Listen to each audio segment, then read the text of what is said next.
So good evening, എല്ലാവർക്കും നമസ്കാരം. PCTയുടെ ഉണർവിൻ്റെ 10ാമത്തെ പ്രോഗ്രാമാണ് ഇന്ന്. തീർച്ചയായിട്ടും ഇന്ന് ഒരു പ്രത്യേകതയുള്ള ദിവസം എന്ന് വെച്ചാൽ അടുത്ത വർഷത്തേക്ക് പോകുന്നതിന് തൊട്ട് തലേ ദിവസത്തിൻ്റെ വൈകുന്നേരമാണ്. നാളെ തികച്ചും തിരക്കുള്ളൊരു ദിവസമാണ്. നാളെ നമുക്ക് 25-ന് പറഞ്ഞു വിടേണ്ടതാണ്, അതോടൊപ്പം 26-ന് സ്വീകരിക്കുകയും കൂടി ചെയ്യണം. അപ്പം അതുകൊണ്ട് തന്നെ തികച്ചും തിരക്കുള്ളൊരു ദിവസമാണ്. പല പല പ്രോഗ്രാമിലൂടെ നമ്മൾ കടന്നു പോവുകയാണ്. പക്ഷേ ഇന്നത്തെ ദിവസം നമുക്ക് വളരെ റിലാക്സ്ഡ് ആണ്. നമുക്ക് കുറച്ച് കാര്യങ്ങൾ ചിന്തിക്കാം. പ്രത്യേകിച്ച് നമ്മളെ ഒന്ന് റിട്രോസ്പെക്റ്റ് ചെയ്യാനുള്ള ചില കാര്യങ്ങളൊക്കെ നമുക്ക് നോക്കാം. അപ്പോൾ ഇന്നത്തെ വിഷയം എന്ന് പറയുന്നത് ആർട്ട് ഓഫ് ഹാപ്പിനെസ് ആണ്. അപ്പോൾ ഇന്ന് ഞാൻ പറഞ്ഞു, ഉണർവിൻ്റെ PCTയുടെ ഉണർവിൻ്റെ കോട്ടയം ജില്ല നടത്തുന്ന ഉണർവിൻ്റെ 10ാമത്തെ പ്രോഗ്രാമാണ്. 10ാമത്തെ പ്രോഗ്രാമിലേക്ക് പ്രിയപ്പെട്ട പ്രസിഡന്റ് മനോഹർലാൽ സാർ എത്തിയിട്ടുണ്ട്. അതുപോലെ തന്നെ പോൾ സാർ എത്തിയിട്ടുണ്ട്. ഞങ്ങളുടെ കോട്ടയം ഡിസ്ട്രിക്റ്റിൻ്റെ പ്രസിഡന്റ് ബാബു തോമസ് സാർ എത്തിയിട്ടുണ്ട്. ജനറൽ സെക്രട്ടറി ഉഷാമാമുണ്ട്. അങ്ങനെ മറ്റ് ജില്ലകളിലെ നേതൃത്വത്തിൽ എല്ലാവരും, സത്യത്തിൽ നമ്മൾ 25-നെ ഒന്ന് കൃത്യമായിട്ട് പറഞ്ഞ് വിടാനുള്ള ഒരു ശ്രമം നടത്തുകയാണ്. അപ്പോൾ അതിനു മുമ്പ് 25-ൽ എന്തൊക്കെയാണ് നമ്മുടെ ജീവിതത്തിൽ സംഭവിച്ചതെന്നും ആ സംഭവിച്ചതിനെയൊക്കെ സ്വല്പം കൂടെ ബെറ്ററായി അടുത്ത വർഷത്തേക്ക് ഒന്ന് ക്രോഡീകരിക്കാമോ എന്നുള്ളൊരു ചിന്തയാണ് നോക്കുന്നത്. സോ നിങ്ങളെല്ലാവരെയും PCTA കോട്ടയം ജില്ലയുടെ പേരിൽ നിങ്ങളെ സ്വാഗതം ചെയ്യുകയാണ്. അതോടൊപ്പം 25-ൻ്റെ ശേഷമുള്ള 26-ലേക്ക് എല്ലാവരെയും വരവേൽക്കുകയും കൂടെ ചെയ്യുകയാണ്. സോ ഇന്നത്തെ വിഷയം നമ്മൾ ആർട്ട് ഓഫ് ഹാപ്പിനെസ് ആണ്. ആർട്ട് ഓഫ് ഹാപ്പിനെസ് എന്ന് പറയുന്നൊരു ബുക്കാണിത്. ഈ ബുക്കിൻ്റെ കണ്ടൻ്റാണ് ഇന്ന് നമ്മൾ ഷെയർ ചെയ്യുന്നത്. ദലൈലാമയാണ് ഇത് കൃത്യമായിട്ട് നമുക്ക് വേണ്ടി നൽകിയത്. ദലൈലാമയോട് കൂടെ ഹോവാർഡ് എന്ന് പറയുന്ന ഒരു ഓഥർ കൂടെയുണ്ട്. ദലൈലാമയെക്കുറിച്ച് നമുക്ക് വ്യക്തമായിട്ട് അറിയാം. ഒരു സ്പിരിച്വൽ ലീഡറാണ്. അപ്പോൾ ആ സ്പിരിച്വാലിറ്റി നമ്മുടെ ലൈഫിലേക്ക് എത്തിക്കേണ്ട ഉത്തരവാദിത്വം നമുക്കുമുണ്ട്. അപ്പോൾ അതുകൊണ്ട് തന്നെ ആ ഉത്തരവാദിത്വത്തിൽ നിന്നുകൊണ്ട് തന്നെ നമുക്ക് ഇന്നത്തെ ദിവസം ഈ ബുക്കിൻ്റെ കണ്ടന്റുമായി മുന്നോട്ട് പോകാം. അപ്പോൾ ഇന്നത്തെ വിഷയത്തിൽ ആദ്യമായിട്ട് എനിക്ക് നിങ്ങളോട് ചോദിക്കാനുള്ള ഒരു ചോദ്യം എന്ന് പറയുന്നത്,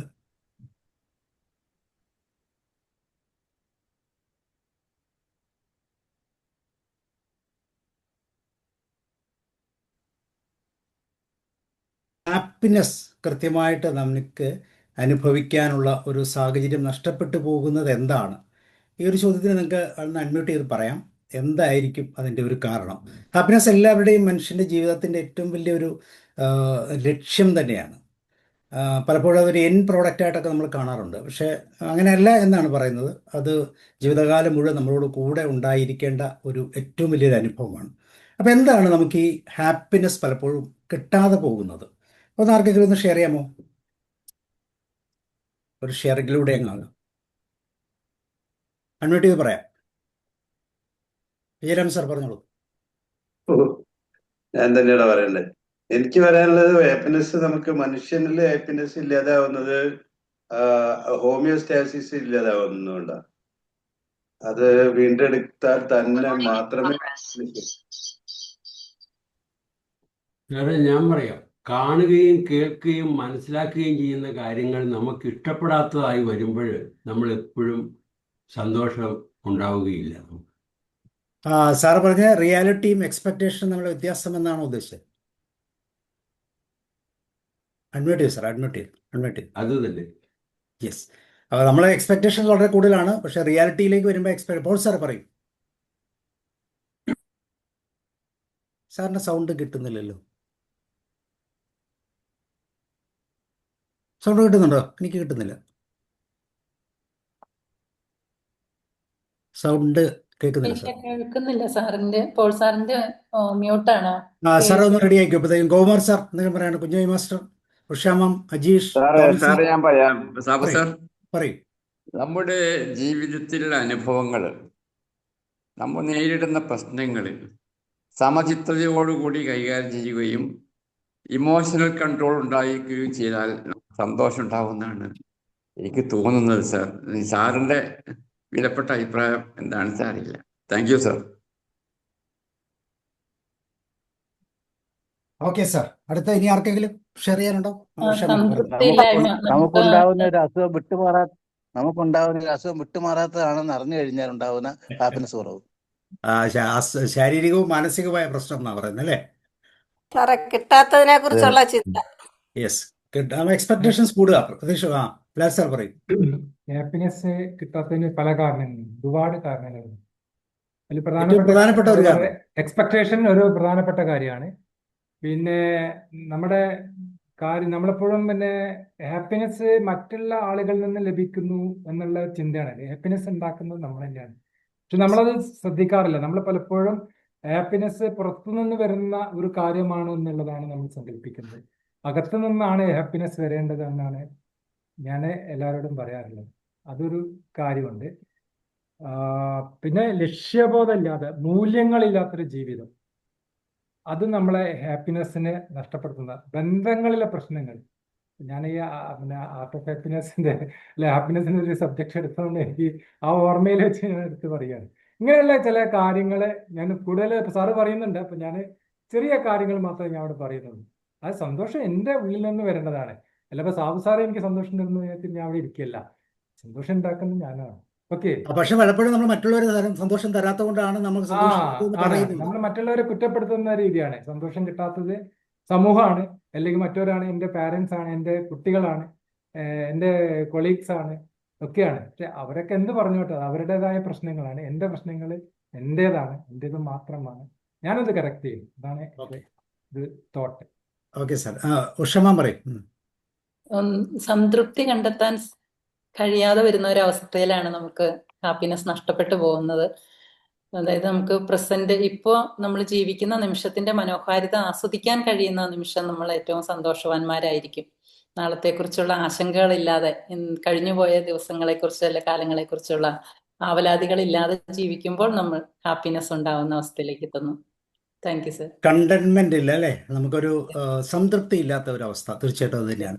ഓമന ടീച്ചർ ആരും പറയാത്ത ഒരു വാക്ക് പറയണല്ലോ, ഗ്രാറ്റിറ്റ്യൂഡ് ഇല്ലായ്മയാണ് സന്തോഷമില്ലായ്മ എന്ന് എനിക്ക് തോന്നുന്നു.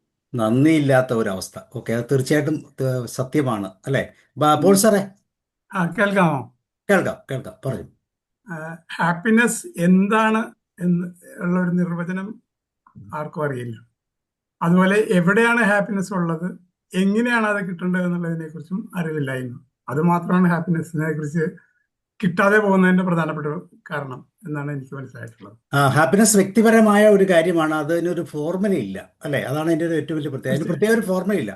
പക്ഷെ നമ്മൾ മറ്റുള്ളവരുടെ ഫോർമുല വെച്ച് ഹാപ്പിനെസ് ഉണ്ടാക്കാൻ ശ്രമിക്കും. അവിടെ നമ്മൾ പരാജയപ്പെട്ടു പോകും. ഓക്കെ, സരീന പറയും. സാറേ, ഇല്ലായ്മകളിലേക്ക് മാത്രം നോക്കുകയും മറ്റുള്ളവരെ വെച്ച് തന്നെ തുലനം ചെയ്യാൻ ശ്രമിക്കുമ്പോഴത്തേക്കുമാണ് നമ്മുടെ ഹാപ്പിനെസ് ഇല്ലാതാകുന്നത്. അത് അവോയ്ഡ് ചെയ്ത് കഴിഞ്ഞാൽ നമ്മൾ ഫുൾ ഹാപ്പി. ഓമന ടീച്ചർ പറഞ്ഞ പോലെ ഉള്ളതിനെ ഓർത്ത് ഗ്രാറ്റിറ്റ്യൂഡ് കൊടുക്കാതെ ചുമ്മാ മറ്റുള്ളവരെ വെച്ച് കമ്പയർ ചെയ്യുക അല്ലേ? അതൊരു വലിയ പ്രോബ്ലമാണ്. യെസ്, സജീഷ് പറയും. അത് ഇപ്പൊ പറഞ്ഞത് തന്നെ സരീന മാഡം പറഞ്ഞതുപോലെ കമ്പാരിസൺ ഒരു ഇമ്പോർട്ടന്റ് ഫാക്ടറാണ്. മറ്റുള്ളവരായിട്ട് കമ്പയർ ചെയ്യണത്. പിന്നെ നമുക്ക് എന്തുകൊണ്ട് അതിൽ സന്തോഷം കിട്ടാത്തത്, നമ്മൾ ഇല്ലാത്ത കാര്യങ്ങളിലേക്ക് പോകുന്നു. പിന്നെ നമുക്ക് ആ കാര്യം കിട്ടിയാൽ തന്നെ അടുത്ത കാര്യത്തിലേക്ക് പോകുന്നു, നമുക്ക് കിട്ടാത്തതിലേക്ക്. അങ്ങനെ നമ്മൾ ഉള്ളതിൽ തന്നെ സംതൃപ്തി നേടണം.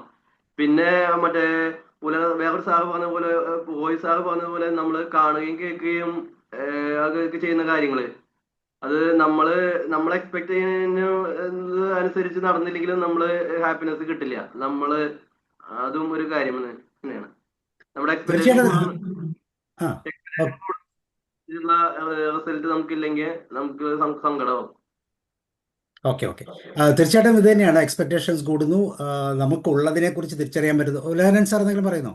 അതുപോലെ തന്നെ വിൻസെന്റ് സാർ നിങ്ങൾ പറയാണ്ട് പറഞ്ഞോളൂ. നമ്മൾ ഇന്ന് പ്യുവർലി ഒരു ഡിസ്കഷൻ മോഡിൽ പോകും. വിൻസെന്റ് സാർ അഡ്മിറ്റ് ചെയ്യും. അഡ്മിറ്റ് ആയില്ല. ഓക്കെ സാറേ, ഞാൻ എൻ്റെ അഭിപ്രായത്തിൽ നമ്മൾ ഈ ഹാപ്പിനെസ് എന്ന് പറയുമ്പോഴേ, ഞാൻ നേരത്തെ ഒരിക്കൽ പറഞ്ഞിട്ടുണ്ട്, നമ്മൾ ഓരോ തരത്തിൽ നമ്മൾ വളർന്നു വരുന്തോറും നമ്മുടെ ഹാപ്പിനെസ്സിൻ്റെ ഡെഫിനിഷൻ മാറിക്കൊണ്ടിരിക്കുകയാണ്. എക്കണോമിക്സിൽ ഒരു ഇതുണ്ട്, പ്രോവർബുണ്ട്, ഹ്യൂമൻ നീഡ്സ് ആർ അൺലിമിറ്റഡ് എന്ന്. നമുക്ക് പറ്റുന്നത് നമ്മുടെ വാണ്ട്സും നീഡ്സും തമ്മിലുള്ള വ്യത്യാസം നമ്മൾ കണ്ടുപിടിക്കുന്നില്ല. I want that, I need that. ആ ഡിഫറൻസ് ഉണ്ട് വാണ്ട്സിലും നീഡ്സിലും. ആ ഡിഫറൻസ് കണ്ടുപിടിക്കുമ്പോൾ തന്നെ നമ്മൾ പകുതി നമ്മൾ ഹാപ്പി നമ്മൾ തന്നെത്താനെ വരും. നേരത്തെ അവന ടീച്ചർ പറഞ്ഞ പോലെ തന്നെ നമ്മൾ ഉള്ളത് ഇല്ലേ നമ്മൾ തൃപ്തിപ്പെടണമില്ല, നമ്മൾ നന്ദിയും കാണിക്കണില്ല. അപ്പൊ ആ വാണ്ട്സും നീഡ്സും തമ്മിലുള്ള ഡിഫറൻസ് നമ്മൾ മനസ്സിലാക്കിയാൽ ഐ തിങ്ക് ഹാപ്പിനെസ് നമുക്ക് തരത്തന്നെ വന്നോളൂ. ഗ്യാപ്പ് താങ്ക് കൂടി യു. പോകും. വാൺസ് നീഡ്സ് നമ്മളുടെ ഗ്യാപ്പ് കൂടി പോകുമ്പോഴത്തേക്ക് നമ്മൾ ഹാപ്പിനെസ് എന്ന് പറയുന്ന ഇൻഡെക്സ് കുറഞ്ഞു കുറഞ്ഞു കുറഞ്ഞു കുറഞ്ഞു വരും. ഉദയനൻ സാർ എന്തുകൊണ്ടാണ് സന്തോഷിക്കാത്തതെന്നാണ് ചോദിച്ചത്. ഞാൻ എപ്പോഴും സന്തോഷിച്ച് തന്നെയാണ് സാർ ഇരിക്കുന്നത്. അവിടെയാണ് ഞങ്ങൾക്കുള്ള അസൂയ. ഞങ്ങൾക്ക് അങ്ങനെ പറ്റുന്നില്ലത്. സാർ, എന്താണോ നമ്മുടെ മുൻപിലുള്ളത് ആ നിമിഷത്തിൽ അത് നമ്മുടേതാണ്. അതോടെ തീർന്നു, പ്രശ്നങ്ങൾ തീരുകയാണ്. പട്ടിണിയാണ് മുന്നിൽ, യെസ്, ഐ അക്സെപ്റ്റ് ഇറ്റ്. ഇന്നത്തെ കാര്യം പട്ടിണിയാണ്. ഒരല്പനേരം കഴിയുമ്പോൾ ആ വിശപ്പ് നമ്മളിൽ നിന്ന് അകന്നു പോകുന്നു. നമ്മുടെ മനോഭാവം നമ്മുടെ സന്തോഷത്തെ കൂട്ടുകയും കുറയ്ക്കുകയും ചെയ്യുന്നു. ഞാനൊരു പെങ്കൊച്ചിനെ കല്യാണത്തിന് കാണാൻ പോകുമ്പോൾ ഞാൻ വലിയ എക്സ്പെക്റ്റേഷനോടുകൂടെ ഭയങ്കര ഹാപ്പി ആയിട്ടാണ് പോകുന്നത്. അവിടെ ചെന്ന് അവളുടെ മുഖം കണ്ടപ്പോൾ ഞാൻ ആകെ തകർന്നു പോയി. ആ സമയം എനിക്ക് സന്തോഷം വരാൻ ഒരു മാർഗവും കാണുന്നില്ല. കാരണം ഇത് യെസ് എന്ന് പറഞ്ഞാൽ എന്നും എൻ്റെ കൂടെ ഉണ്ടാവും. അപ്പൊ ഞാനത് പതുക്കെ അങ്ങ് വിട്ട് നോ എന്ന് പറഞ്ഞു പോരുന്നു. നോ എന്ന് പറഞ്ഞ് പുറത്ത് കടന്ന ഉടനെ തന്നെ I am happy, I escaped. അതെന്റെ മനോഭാവമാണ്. പക്ഷെ ഫോർമുല അത് പറഞ്ഞു തന്നെ കേട്ടോ, വലിയൊരു ഫോർമുലയാ പറഞ്ഞു തന്നെ, life experience. Okay sir, Toby sir പറഞ്ഞിരുന്നോ? Toby sir admit. സാറേ, എനിക്ക് തോന്നുന്നത് ഹാപ്പിനെസ് എന്ന് പറയുന്നത് ഓരോ വ്യക്തികളെ സംബന്ധിച്ചും ഓരോ സാഹചര്യത്തിനനുസരിച്ച് വിഭിന്നമല്ലേ. അപ്പം ഒരാൾക്ക് ഹാപ്പിനെസ് ഉണ്ടാക്കുന്ന ഒരു കാര്യം വേറൊരാൾക്ക് അതേപോലെ കിട്ടിക്കണമെന്നുണ്ടോ? ഇല്ല.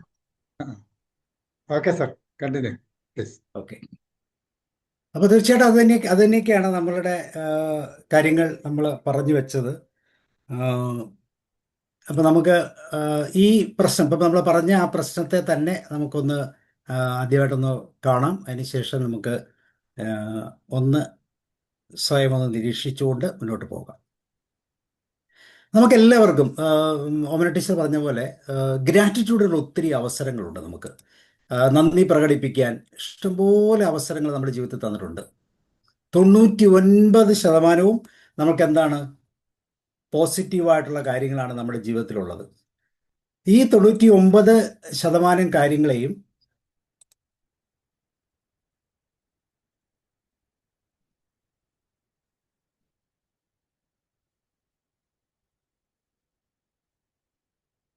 എൻ്റെ സ്ക്രീൻ കാണാവോ?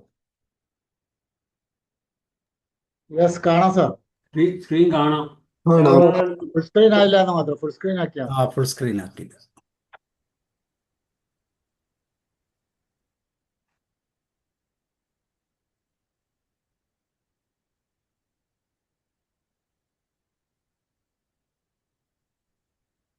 ഫുൾ സ്ക്രീൻ വരുന്നില്ല.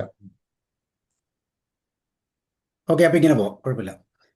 എല്ലാവരിലും 1% നെഗറ്റീവ് കാര്യങ്ങൾ ഉണ്ടാകാം, കുറവുകൾ ഉണ്ടാകാം. അതുകൊണ്ട് 99% അനുകൂലമായ സാഹചര്യങ്ങളെയും നഷ്ടപ്പെടുത്തിക്കൊണ്ട് നമ്മൾ മുന്നോട്ട് ജീവിക്കുന്നു എന്നുള്ളതാണ് നമ്മുടെ ഒരു വലിയ പ്രോബ്ലം. 1% ഉള്ളൂ നെഗറ്റീവ് കാര്യങ്ങൾ, പക്ഷെ അതിന് അത്രമാത്രം വില കൽപ്പിക്കുകയും 99% പോസിറ്റീവായിട്ടുള്ള അനുകൂലമായ സാഹചര്യങ്ങളെ നഷ്ടപ്പെടുത്തിക്കൊണ്ട് നമ്മൾ ജീവിക്കാൻ ശ്രമിക്കുമ്പോഴാണ് ഈ സന്തോഷത്തിൻ്റെ നഷ്ടം നമ്മളിലേക്ക് കടന്നു വരുന്നത് എന്നുള്ളതാണ് സത്യം. അപ്പോൾ ഇത് തന്നെയാണ് നമുക്ക് തുടർന്നും ചിന്തിക്കാനുള്ളത്. ആദ്യം പറഞ്ഞ 1% കുറവ് കാരണം എന്തെല്ലാം പ്രശ്നങ്ങളാണ് നമ്മുടെ ജീവിതത്തിലില്ലെങ്കിൽ നമ്മുടെ ചുറ്റുപാടിലെ അനേകം വ്യക്തികളെ നമ്മൾ ശ്രദ്ധിക്കുമ്പോൾ നമ്മൾ നോക്കുമ്പോൾ എല്ലാം പോസിറ്റീവാണ്. ജോലിയുണ്ട്, സമ്പത്തുണ്ട്, എല്ലാ സാഹചര്യങ്ങളുമുണ്ട്. പക്ഷേ അപ്പോഴുമൊക്കെ ഈ 1% എന്ന് പറയുന്ന ആ പ്രശ്നത്തിൽ നിഴലിച്ചാണ് പലപ്പോഴും നമ്മൾ മുന്നോട്ട് പോകുന്നത്. അപ്പോൾ അങ്ങനെയാണെങ്കിൽ ഈ പ്രശ്നങ്ങൾ ഏതൊക്കെയാണെന്ന് ജസ്റ്റ് ഒന്ന് നോക്കി പോകാം. ഒന്ന് നമ്മൾ പറഞ്ഞ നെഗറ്റിവിറ്റി ബയാസ്. 100% പോസിറ്റീവ് അഭിപ്രായങ്ങൾ ഉണ്ടെങ്കിൽ പോലും 1% നെഗറ്റീവായിട്ടുള്ള അഭിപ്രായത്തിന് കൂടുതൽ മുൻതൂക്കം കൊടുത്തുകൊണ്ട് മുന്നോട്ട് പോകുന്നു. പിന്നെ ഒരു പെർഫെക്ഷനിസം എന്ന് പറയുന്നത്, ഒരിക്കലും പെർഫെക്ഷനിസം നമുക്കോ നമ്മുടെ ചുറ്റുപാടുകളിലുള്ളവർക്കോ അംഗീകരിക്കാൻ പറ്റത്തില്ല. പക്ഷെ നമ്മുടെ മനസ്സ് അങ്ങനെ ഒരു രീതിയിലേക്ക് പോകും. നമ്മൾ ഇനിയാഗ്രാം ഒക്കെ പഠിച്ചിട്ടുണ്ടെങ്കിൽ നമുക്കറിയാം, ടൈപ്പ് 1 എന്ന് പറയുന്ന ഒരു കാറ്റഗറിയിലേക്ക് നമ്മൾ അറിയാതെ പോകും. എല്ലാം പെർഫെക്റ്റ് ആയിട്ട് ചെയ്യണം. എൻ്റെ ഡ്യൂട്ടിയാണോ കൃത്യമായിട്ട് ചെയ്തിരിക്കണം എന്ന് തോന്നുന്നു. ഇത് പലപ്പോഴും നമുക്ക് ഒത്തിരി പ്രശ്നങ്ങൾ ഉണ്ടാക്കാറുണ്ട്. നമ്മുടെ എല്ലാ സന്തോഷവും നഷ്ടപ്പെടുത്തി കളയും.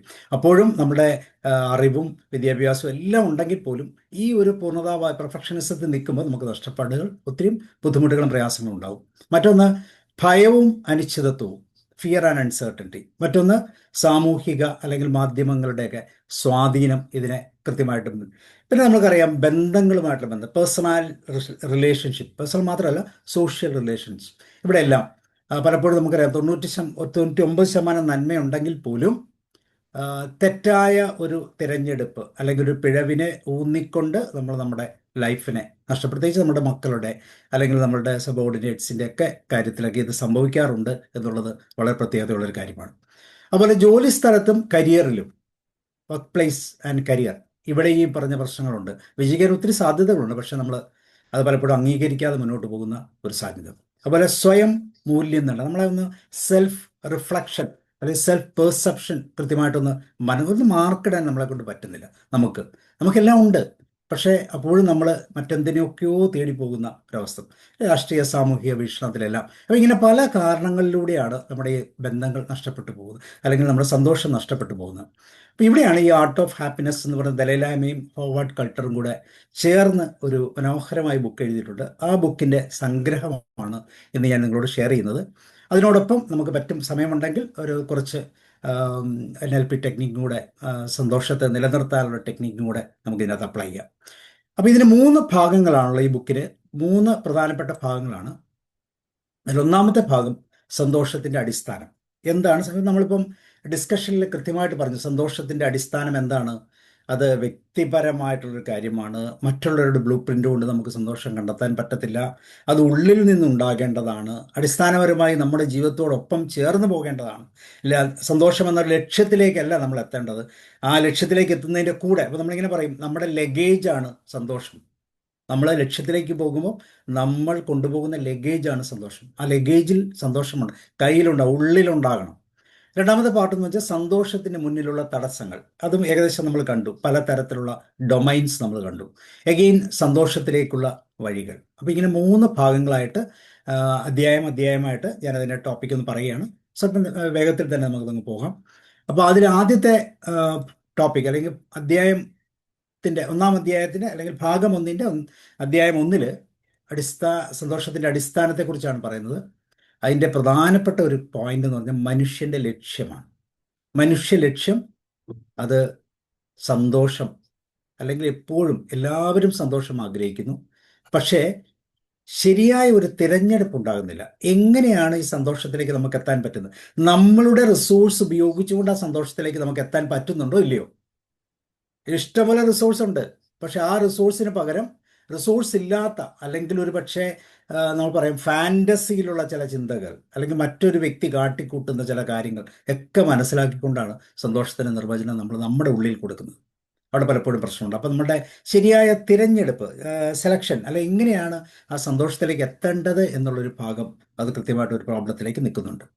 അടുത്തത് ഒരു ഉദാഹരണം എങ്ങനെയാണ്, ഒരു വിദ്യാർത്ഥി മികച്ച മാർക്ക് നേടിയാൽ സന്തോഷം കിട്ടുമെന്ന് ആഗ്രഹിക്കും. നമ്മളെല്ലാവരും അങ്ങനെയാണ് അല്ലേ? മികച്ച വിജയം, മാർക്ക് എന്നുള്ള നമുക്ക് വിജയം, ഈ വിജയമാണ് നമ്മൾ സന്തോഷത്തിലേക്ക് എത്തുന്നത്. പക്ഷേ ഈ വൺസ് ഈ മികച്ച വിജയം കിട്ടിക്കഴിഞ്ഞാൽ സന്തോഷം കിട്ടുമോ? കിട്ടുന്നില്ല. അടുത്ത പോയിന്റിൽ മറ്റൊരു തരത്തിലേക്കാണ് പോകുന്നത്.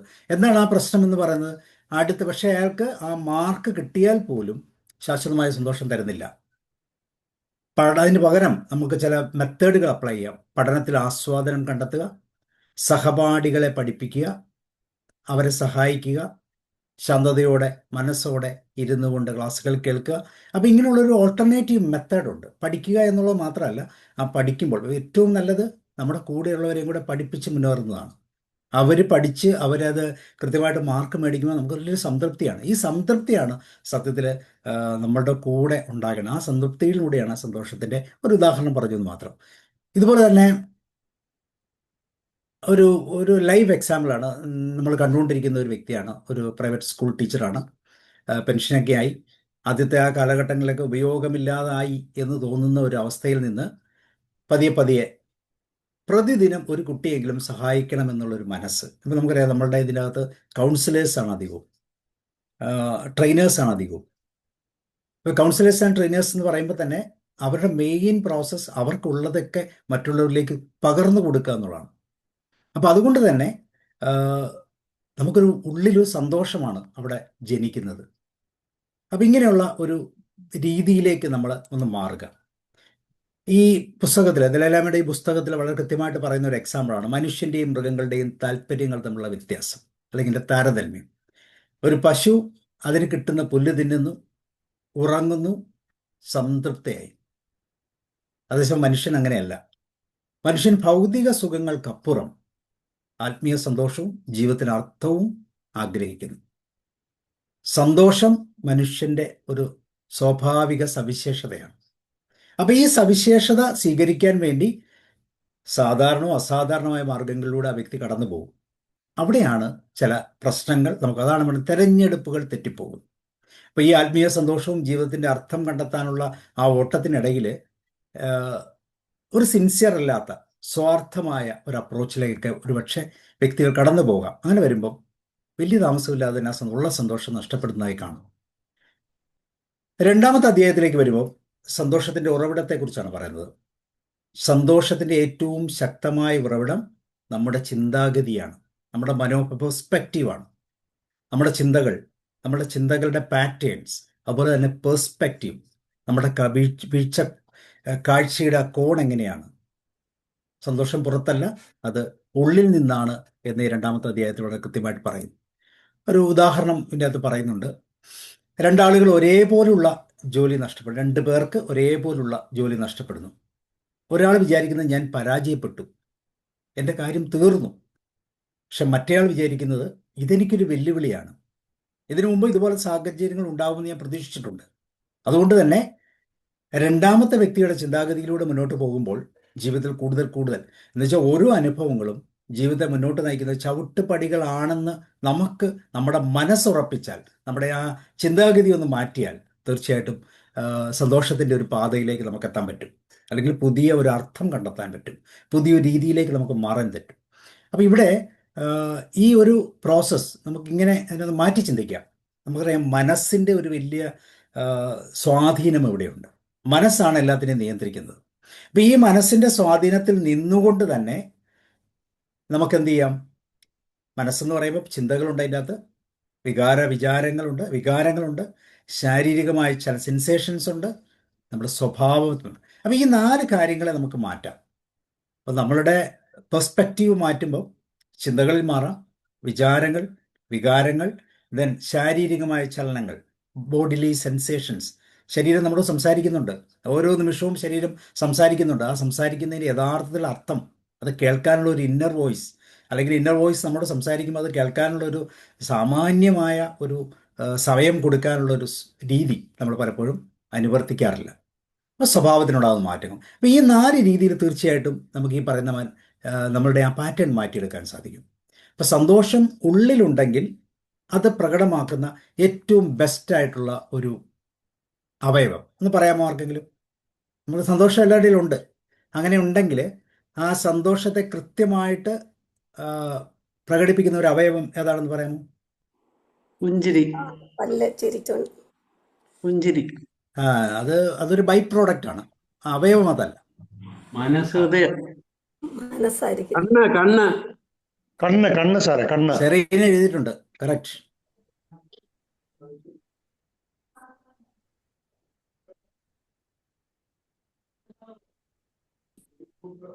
അല്ല, മുഖമാണ്. മുഖത്തുള്ള എല്ലാം, കണ്ണും മൂക്കും എല്ലാം ഈ പറയുന്ന നമ്മുടെ നമ്മൾ സന്തോഷമല്ലാതെ ആകുന്നത് എന്തുകൊണ്ടാണ്? നമ്മുടെ ചുറ്റുമുള്ള ആൾ സന്തോഷിക്കുന്നില്ല എന്ന് നമ്മൾ കാണുന്നതാണ്. കാരണം നമ്മൾ അവരുടെ മുഖം വായിക്കുക.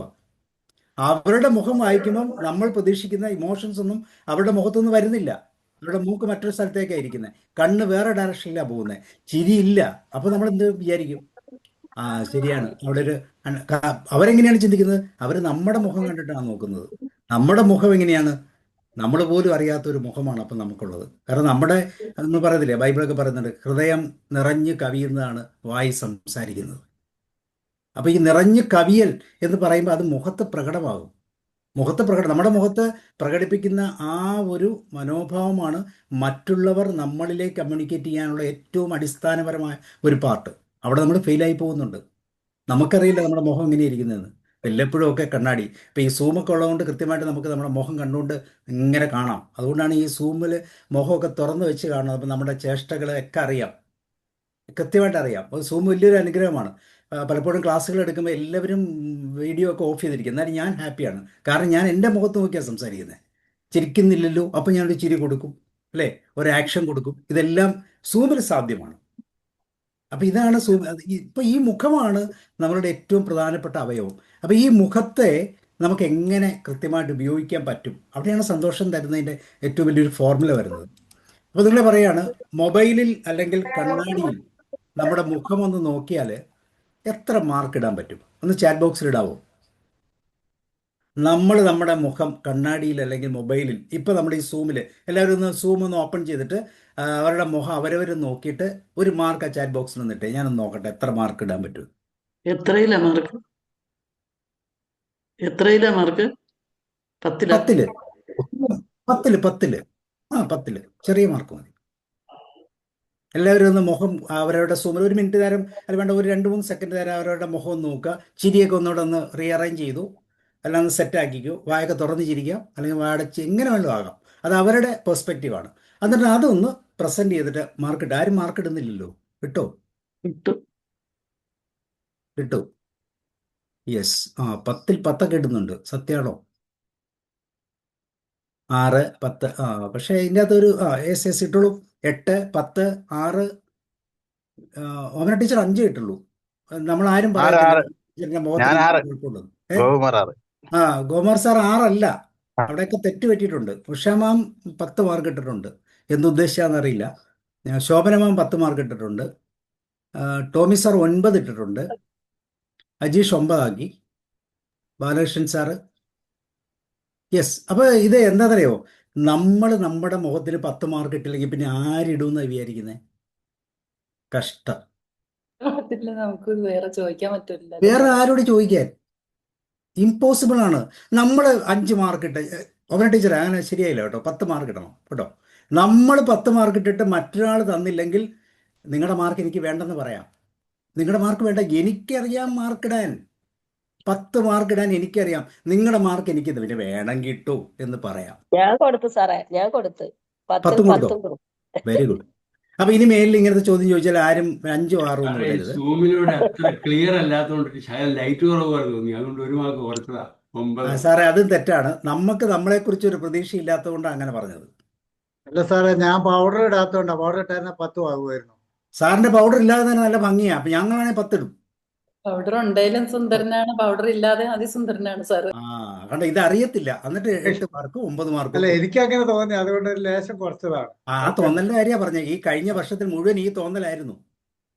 ഈ കഴിഞ്ഞ വർഷം മുഴുവൻ ഈ തോന്നലായിരുന്നു. നമ്മുടെ പെർസ്പെക്റ്റീവ് മോശമാണ്, കാഴ്ചപ്പാട് മോശമാണ്, മുഖം മോശമാണ്, മൂക്ക് വളഞ്ഞിരിക്കുന്നു എന്നൊക്കെയായിരുന്നു. പക്ഷെ ഇതൊന്നും അല്ല. 2 ദിവസം കൂടെ കഴിഞ്ഞാൽ 26-ന് ചെയ്യാം സാർ. 26 കറക്റ്റായിട്ട് ചെയ്യാം. അതിനുവേണ്ടി ഇന്ന് ക്ലാസ് എടുത്തത്. ഓക്കെ. അപ്പൊ സന്തോഷത്തിന്റെ അനുഭവം നമ്മൾ ഇടുന്ന മാർക്കാണ്. മറ്റാരും മാർക്ക് ഇട്ടില്ലെങ്കിലും നമ്മൾ ഇട്ടാൽ അത് ഇട്ടത് തന്നെയാണ്. സാറേ ഇവരിനി സ്വന്തമായിട്ട് പോലെ ഇത്രയും മാർക്ക് കൊടുക്കുന്നില്ലെങ്കിൽ, അതാ, സ്വന്തമായിട്ട് വേറെ ആർക്കും കൊടുക്കുന്നില്ലെങ്കിൽ മറ്റുള്ളവർക്ക് ഇവർ എത്ര മാർക്ക് കൊടുക്കും? ഇതാണ് ചോദ്യം. വലിയൊരു അമിത വിശ്വാസം പാടില്ലല്ലോ. അമിത വിശ്വാസം എന്നാ സാറേ? സാറിനെ പോലെ സാർ മാത്രമേ ഉള്ളൂ ഈ ലോകത്ത്. പിന്നെ സാറിന് 10 മാർക്ക് ഇടാൻ പാടില്ലേ? വേറെ ആളുണ്ടോ? നോക്കിയിട്ട് വരുന്നില്ല അല്ലേ? അപ്പൊ ഈ കാഴ്ചപ്പാട് മാറ്റണം. പുതുവർഷത്തിൽ പുതിയ കാഴ്ചപ്പാട് പോകണം. നമുക്ക് കൂടുതൽ പ്രയോറിറ്റി കൊടുക്കണം. നമ്മളുടെ ആ മുഖം കണ്ട് എന്തൊരു സുന്ദരൻ സുന്ദരി എന്നുള്ള ഒരു മനോഭാവം നമുക്കുണ്ടെങ്കിൽ നമ്മൾ ഈ 26-ൽ ജയിച്ചു കഴിഞ്ഞു. ഒന്നും നോക്കണ്ട. പക്ഷെ അത് മനസ്സിലായിരിക്കണം. വാ കൊണ്ട് ഇതൊന്നും പറയാൻ ശ്രമിക്കരുത്. മനസ്സിലുണ്ടായിരിക്കണം, ഞാൻ ഓക്കെയാണ്, എന്നെ സംബന്ധിച്ച് ഓക്കെ. പിന്നെ പ്രത്യേകിച്ച് നമ്മളുടെ കഴിവുകൾ, നമ്മുടെ കഴിവ് മാറിയ ആർക്കും, എൻ്റെ കഴിവ് നിങ്ങൾക്കും നിങ്ങളുടെ കഴിവ് എനിക്കുമില്ല. അപ്പം നമ്മൾ നമ്മളുടെ കഴിവിൽ പൂർണ്ണ സംതൃപ്തി, അതാണ് കണ്ടന്റ്, അവിടെയാണ് സന്തോഷത്തിൻ്റെ. പക്ഷേ ഇത് ഞാൻ പറഞ്ഞാൽ ഭയങ്കര സുന്ദരനാണ് കേട്ടോ, നിങ്ങൾ നോക്കൂ, എനിക്ക് 25 മാർക്ക് ഇടും എന്നൊക്കെ പറഞ്ഞാൽ നിങ്ങൾ എനിക്ക് 2 മാർക്ക് 3 മാർക്ക് ഒക്കെ ഇടുമ്പോൾ ഞാൻ സങ്കടത്തിലാവും, പ്രശ്നത്തിലാവും, എൻ്റെ എക്സ്പെക്റ്റേഷൻസ് തെറ്റി ഞാൻ വലിയ പ്രശ്നത്തിലാവും. അപ്പം അത് വേണ്ട. ഇതെൻ്റെ മനസ്സിൽ, നമ്മുടെ പേഴ്സണൽ സ്പേസാണിത്. ഞാൻ എൻ്റെ മുഖത്ത് നോക്കി എനിക്ക് ഉതകുന്ന ഒരു മാർക്ക് ഇടുന്നു. അപ്പം 25-ലെ ഏറ്റവും വലിയൊരു പ്രോബ്ലം നമ്മൾ വേണ്ട വില നമുക്ക് കൊടുക്കുന്നില്ല എന്നുള്ളതാണ്. സോ നമ്മളുടെ ഇന്നർ സ്പേസിൽ നമ്മൾ മാക്സിമം വാല്യൂ, നമ്മൾ മൂല്യം ഉള്ള ഒരു വ്യക്തിയാണ് എന്ന് നമ്മൾ കൊടുക്കുക. അത് നമ്മുടെ മുഖത്ത് കാണിക്കുക, മുഖത്ത് എക്സ്പ്രസ് ചെയ്യുക. അപ്പോൾ ഏറ്റവും ബെസ്റ്റ്, നമ്മുടെ സന്തോഷത്തിൻ്റെ കറക്റ്റായിട്ട് അളന്നു തരുന്ന ഏറ്റവും നല്ല അവയവം നമ്മുടെ മുഖമാണ്. അപ്പോൾ അതുകൊണ്ട് തന്നെ മുഖത്തിനെ നമ്മൾ സന്തോഷത്തോടെ മനസ്സിൽ ഉൾക്കൊള്ളുക. സ്വല്പമൊക്കെ എന്തെങ്കിലുമൊക്കെ പ്രശ്നങ്ങൾ, ഇപ്പം മോഹൻലാലിൻ്റെ പോലെയോ മമ്മൂട്ടിയുടെ പോലെയോ ആകണമെന്നൊക്കെ നിർബന്ധിക്കുന്നുണ്ടെങ്കിൽ അത് നമ്മളുടെ ഈ പറഞ്ഞ പോലെ ഒരു സ്വല്പം എന്താ പറയുക, അത്യാഗ്രഹമാണെന്നൊക്കെ അത് വേണ്ട. നമ്മൾ നമ്മളുടേതായ രീതിയിൽ നിൽക്കുക. ഓക്കെ, നമുക്ക് അടുത്തിലേക്ക് പോവാം. പലപ്പോഴും പണവും പാരമ്പര്യ വസ്തുക്കളും, ഞാൻ പാരമ്പര്യ വസ്തു, ഇത് ദലൈലാമ പറഞ്ഞ ഒരു പാർട്ടാണത്. ദലൈലാമ പുസ്തകത്തിൽ രേഖപ്പെടുത്തിയിരിക്കുന്ന പണവും പാരമ്പര്യ വസ്തുക്കളും നിറഞ്ഞ കുടുംബങ്ങളിൽ ദുരൂഹതകളും മനസ്സംഘർഷങ്ങളും തുടർച്ചയായിട്ട് കാണുന്നുണ്ട്. അപ്പോൾ ധനം സന്തോഷം കൊണ്ടുവരികയില്ലെന്ന് അത് തെളിയിക്കുന്നു. ആന്തരികമായ ശാന്തത, ദാറ്റ് ഈസ് ഇന്നർ പീസ്. സന്തോഷവും സമാധാനവും തമ്മിൽ വ്യത്യാസമുണ്ട്. ആർക്കെങ്കിലും ഒന്ന് പറയാമോ? സന്തോഷവും സമാധാനവും തമ്മിൽ വ്യത്യാസം? രണ്ടും ഒന്നാണോ? ഏറ്റവും ആദ്യം വേണ്ടതാണ് ആന്തരിക ശാന്തത, സമാധാനം. സമാധാനവും സന്തോഷവും ഒന്നാണോ? ഒന്നല്ല. സമാധാനം ഉണ്ടായാലേ ഏതാണ് ബെസ്റ്റ്? ആന്തരിക സമാധാനം ഉണ്ടെങ്കിലേ സന്തോഷം ഉണ്ടാവും. അതെ അതെ ആന്തരിക സമാധാനമാണ് ബെസ്റ്റ്. അതുകൊണ്ടാണ് മനോഹർലാൽ സാർ പറഞ്ഞ് ഇത് അകത്ത് ഉള്ളിലായിരിക്കുന്നതെന്ന്. ഇത് ഉള്ളിൽ ഇരുത്തണ്ടേ, ഇരിക്കാൻ സമ്മതിക്കുന്നില്ലല്ലോ, ഇല്ലേ? ഒരു ആന്തരിക ശാന്തത നമ്മുടെ മനസ്സിൽ ഇല്ലാത്തത് കൊണ്ട് സന്തോഷം പുറത്താണ്. എന്നിട്ട് നമ്മൾ മറ്റുള്ളവരെ കുറിച്ച് ചിന്തിച്ച് അവരുടെ സന്തോഷം കണ്ട് അതെനിക്ക് പറ്റുന്നില്ലല്ലോ എന്നൊക്കെ നമ്മൾ ചിന്തിച്ചുകൊണ്ട് നടക്കും. അപ്പോൾ ഇവിടെ ആ പോയിന്റ് അതാണ് വളരെ കൃത്യമായിട്ട് പറയുന്നത്. ആന്തരിക ശാന്തത, ഇന്നർ പീസ്, അതാണ് സന്തോഷത്തിൻ്റെ ഉറവിടം. അപ്പോൾ ഇന്നർ പീസ് നമ്മുടെ മനസ്സിലുണ്ടാകണമെങ്കിൽ തീർച്ചയായിട്ടും എന്തൊക്കെ കാര്യങ്ങളാണ് നമ്മൾ ശ്രദ്ധിക്കേണ്ടതെന്നാണ് നമ്മൾ പറഞ്ഞു വരുന്നത്. ഇതിൻ്റെ രണ്ടാമത്തെ ഭാഗത്തിലേക്ക് പോകുമ്പോൾ സന്തോഷത്തിന് മുന്നിലുള്ള തടസ്സങ്ങൾ എന്തൊക്കെയാണ്, അതിൻ്റെ പാർട്ട് 2, അതുപോലെ മനുഷ്യബന്ധങ്ങളുടെ രഹസ്യങ്ങളെക്കുറിച്ചാണ് പറയുന്നത്. ഇവിടെ വളരെ പ്രത്യേകതയുള്ള ഒരു വിഷയം ഇവിടെ പറയുന്നുണ്ട്. സ്വാർത്ഥത ഇല്ലാതാക്കി മറ്റുള്ളവരുടെ ക്ഷേമം ആഗ്രഹിക്കുക. നമ്മൾ ഏറ്റവും ആദ്യം ഒരു എക്സാമ്പിൾ പറഞ്ഞു, ഒരു കുട്ടി പഠിക്കുന്ന കാര്യം പറഞ്ഞു. കുട്ടി പഠിക്കുന്നതിനോടൊപ്പം കൂടെയുള്ളവരെ പഠിപ്പിക്കുകയും കൂടെ ചെയ്യുമ്പോൾ നമുക്ക് ഈ പറയുന്ന സ്വാർത്ഥതയില്ലാത്ത ഒരു ക്ഷേമം സത്യമായിട്ട് നമുക്ക് കോൺട്രിബ്യൂട്ട് ചെയ്യാൻ പറ്റും. മനുഷ്യബന്ധങ്ങളുടെ ആ കൂട്ടായ്മയെ കൂടുതൽ നിലനിർത്താൻ സാധിക്കും. അങ്ങോട്ടും ഇങ്ങോട്ടും ആ ബന്ധങ്ങളിൽ പൊട്ടലും ചീറ്റലും ഒക്കെ ഉണ്ടാകാം കേട്ടോ, അതൊക്കെ യാഥാർത്ഥ്യം എപ്പോഴും സംഭവിക്കാവുന്നതാണ്. പക്ഷേ അപ്പോഴും അതിൽ തിരിച്ചു പിടിക്കാനുള്ള ഒരു വലിയ മനസ്സ്. ഇപ്പോൾ നമ്മളൊരു എക്സാമ്പിൾ പറയുന്നു, ഓഫീസിൽ ഒരു പദവിക്ക് വേണ്ടി ഒരു മത്സരം, നിങ്ങളും നിങ്ങളുടെ സുഹൃത്തുക്കളും ഉണ്ടെന്ന് വിചാരിക്കുക. ഒറ്റ പോസ്റ്റേ ഉള്ളൂ, 2 പേർ ഒരുപോലെ അതിന് എലിജിബിളാണ്. അപ്പോൾ ഒരു സ്വാർത്ഥമായ ചിന്തയിൽ പറഞ്ഞ് ഞാൻ മാത്രമേ ജയിക്കേണ്ടതുള്ളൂ, അയാൾ പരാജയപ്പെടട്ടെ, ഒത്തിരി പ്രശ്നങ്ങളായക്കൊണ്ട് കേസുണ്ട്, അതുണ്ട്, ഇതുണ്ട് എന്നൊക്കെ നമ്മൾ ചിന്തിക്കും. വേറെ ആരോടും പറയാം, ഇല്ലെങ്കിൽ നമ്മളെ മനസ്സിലെങ്കിലും പറയും. പക്ഷേ മറ്റൊരു തരത്തിലുള്ള ചിന്തയുണ്ട്, ഞങ്ങളിൽ ഏതാളുടെ വിജയവും നമ്മുടെ ടീമിന് അത് നന്മ തരും. ആ ടീം എന്ന് പറഞ്ഞ വാക്കിനാണ് ഒരു പ്രത്യേകത. ആ ടീമിന് നന്മ തരും. ഞാൻ ശ്രമിക്കാം, അയാളുടെ വിജയവും ഞാൻ സന്തോഷപൂർവ്വം അംഗീകരിക്കും. ഈ മനോഭാവമാണ് നമുക്ക് ഈ ആന്തരിക സന്തോഷം നൽകുന്നത്. പക്ഷേ എപ്പോഴും നമുക്ക് സ്വാർത്ഥമായ ചിന്തയാണ്, എനിക്ക് കിട്ടിയിട്ട് മതിയല്ലോ എന്നുള്ള ഒരു ചിന്ത പലപ്പോഴും നമ്മളെ മാത്രമല്ല ആ ടീമിനെ പോലും പരാജയപ്പെടുത്താൻ കാരണമാകുന്നു എന്നുള്ളതാണ്. ദലൈലാമ ഒരു അനുഭവം വളരെ കൃത്യമായിട്ട് അദ്ദേഹം ആ ബുക്കിൽ വിവരിച്ചിട്ടുണ്ട്. ഇങ്ങനെ അദ്ദേഹം ചൈനയിൽ നിന്ന് രക്ഷപ്പെട്ട് ഭരണാധികാരിയായപ്പോൾ തൻ്റെ ജനത എന്ത് ചെയ്യണമെന്ന് ചിന്തിച്ചു. ആദ്യം അവരുടെ ദുരിതം മനസ്സിലാക്കാൻ ശ്രമിച്ചു, അവർക്ക് എന്താണ് വേണ്ടത്, അവരുടെ വേദന എന്താണ് എന്നെല്ലാം അദ്ദേഹം ചോദിച്ചു. ഈ മറ്റുള്ളവരുടെ വേദന മനസ്സിലാക്കാനുള്ള കഴിവ് തന്നെയാണ് സത്യത്തിൽ ഈ സന്തോഷത്തിൻ്റെ ഒരു ഉറവിടമായി എല്ലാം കൃത്യമായിട്ട് എക്സ്പ്ലെയിൻ ചെയ്യുന്നത്. അപ്പം മറ്റുള്ളവരോടൊപ്പം സഹജീവിക്കാനുള്ള ഒരു ടെൻഡൻസി, അങ്ങോട്ട് കൊടുത്തും വാങ്ങിയും പോകാനുള്ള ആ ഒരു നല്ല മനോഭാവം തീർച്ചയായിട്ടും സന്തോഷത്തിൻ്റെ അലകൾ നമ്മളിൽ തീർക്കുമെന്ന് പറയാം. അധ്യായം 4 വരുമ്പം ആരോഗ്യവും ശരീരവും മനസ്സും, ഈ ഭാഗങ്ങൾ ആരോഗ്യവും ശരീരവും മനസ്സും. ഇവിടെ പ്രധാനമായിട്ട് ഉപയോഗിക്കുന്ന മനസ്സ് എന്ന് പറഞ്ഞ ഭാഗം പറയുമ്പോൾ തന്നെ നമുക്ക് ഒരു സൈക്കോസൊമാറ്റിക് തലമുണ്ട്, അല്ലേ? മനോജന്യ രോഗങ്ങളുടെ ഒരു വലിയ ശൃംഖല, 95% രോഗങ്ങളും മനോജന്യ രോഗങ്ങളായിട്ടാണ് കണക്കാക്കപ്പെടുന്നത്. യഥാർത്ഥത്തിൽ രോഗം നമ്മുടെ കോവിഡ് കാലത്തെ കണ്ടതാണ്. തൊട്ടടുത്ത വീട്ടിലെ ആൾക്ക് കോവിഡ് ഉണ്ടെന്ന് പറയുമ്പോഴേ നമ്മളുടെ എല്ലാം തീരും. ഈ അവരുടെ കാറ്റ് ഇതിലെങ്ങാനും വന്നാൽ കോവിഡ് പിടിക്കുമല്ലോ എന്ന് വരെ നമുക്ക് തോന്നും. അപ്പോൾ ഇവിടെ ഈ നെഗറ്റീവ് വികാരങ്ങളെ തീർച്ചയായിട്ടും അത് ശരീരത്തിൽ ഒത്തിരി പ്രശ്നങ്ങൾ ഉണ്ടാക്കുന്നു എന്നുള്ളതാണ് പറയുന്നത്. ഒരു എക്സാമ്പിൾ പറയുന്നത്, തുടർച്ചയായി ഒരാൾക്ക് കോപവും ഉത്കണ്ഠയുമുണ്ട്. കാരണങ്ങൾ എന്തെങ്കിലും ആയിക്കോട്ടെ, ഏതൊക്കെ സാഹചര്യങ്ങൾ, ഒരുപക്ഷെ അത് ജനറ്റിക്കലാകാം, അല്ലെങ്കിൽ അവരുടെ പാരമ്പര്യമായിട്ട് കിട്ടിയതാകാം, അല്ലെങ്കിൽ അവരുടെ ജീവിത സാഹചര്യങ്ങൾ കൊണ്ടാകാം, പെട്ടെന്നുണ്ടായതാകാം. അയാളുടെ രക്തസമ്മർദ്ദം കൂടും, ഉറക്കമില്ലായ്മ, ഇതൊക്കെ ഉണ്ടാകും. ഒരു സീക്വൻസ് ഓഫ് പ്രോബ്ലംസ് ആണ്, ശാരീരികമായ പ്രശ്നങ്ങളാണ് ഉണ്ടാകുന്നത്. ധ്യാനം, അതുപോലെ തന്നെ ശ്വാസകോശ വ്യായാമങ്ങൾ തുടങ്ങിയവയൊക്കെ വഴി മനസ്സിനെ ശാന്തമാക്കി കഴിഞ്ഞാൽ തീർച്ചയായിട്ടും ആരോഗ്യം മെച്ചപ്പെടുന്നതായി കാണാം, അല്ലേ? ഒരു നല്ല റിലാക്സേഷൻ, ഒരു ഗ്രൗണ്ടിങ് ഒക്കെ കൊടുത്തു കഴിഞ്ഞാൽ. അപ്പോൾ കോപവും അതിൻ്റെ ശാരീരിക പ്രതിഫലനങ്ങളും ഒരാളെ രക്തസമ്മർദ്ദം കൂട്ടുന്നു, പ്രതിരോധ ശക്തി കൂട്ടുന്നു, ഇങ്ങനെയുള്ള പ്രശ്നം കുറയ്ക്കുന്നു, ഇങ്ങനെയുള്ള പ്രശ്നത്തിലേക്ക് കൊണ്ടുവരാറുണ്ട്. അതേസമയം പോസിറ്റീവ് വികാരങ്ങളാണെങ്കിൽ സ്നേഹവും ദയയും കാരുണ്യവും ഇല്ലേ, കമ്പാഷനും ഗ്രാറ്റിറ്റ്യൂഡും എല്ലാം ഒരുപോലെ ഒഴുകുന്ന മനോഹരമായ ഒരു ജീവിത സാഹചര്യം നമ്മളിലേക്ക് കടന്നു വരാനുള്ള സാധ്യത ഇവിടെ കൂടുതലാണ്. അടുത്ത 5-ാമത്തെ അധ്യായത്തിലേക്ക് പോകുമ്പോൾ സങ്കടത്തെ പരിവർത്തനം ചെയ്യുക എന്നാണ് ആ പുസ്തകത്തിൽ പറയുന്നത്. സങ്കടത്തെ ഒരു അധ്യാപകനായി കാണുക. നമ്മളൊന്ന് ചിന്തിക്കൂ, കഴിഞ്ഞ വർഷത്തിലെ നമ്മുടെ ഏറ്റവും പ്രധാനപ്പെട്ട ഒരു സങ്കടം, ഒരു സീക്വൻസ് ഓഫ് സങ്കടങ്ങൾ ഉണ്ടായേക്കാം നമുക്കോ, അല്ലെങ്കിൽ നമ്മളെ അഫക്റ്റ് ചെയ്ത ഒത്തിരി സങ്കടങ്ങൾ ഉണ്ടാകാം. ആ ഒരു സങ്കടത്തിൻ്റെ തലത്തിൽ നമുക്ക് ഈ ഒരു ചിന്ത, ആ സങ്കടത്തെ നമ്മുടെ ലൈഫിൽ എങ്ങനെയാണ് നമ്മൾ സ്വീകരിച്ചത്?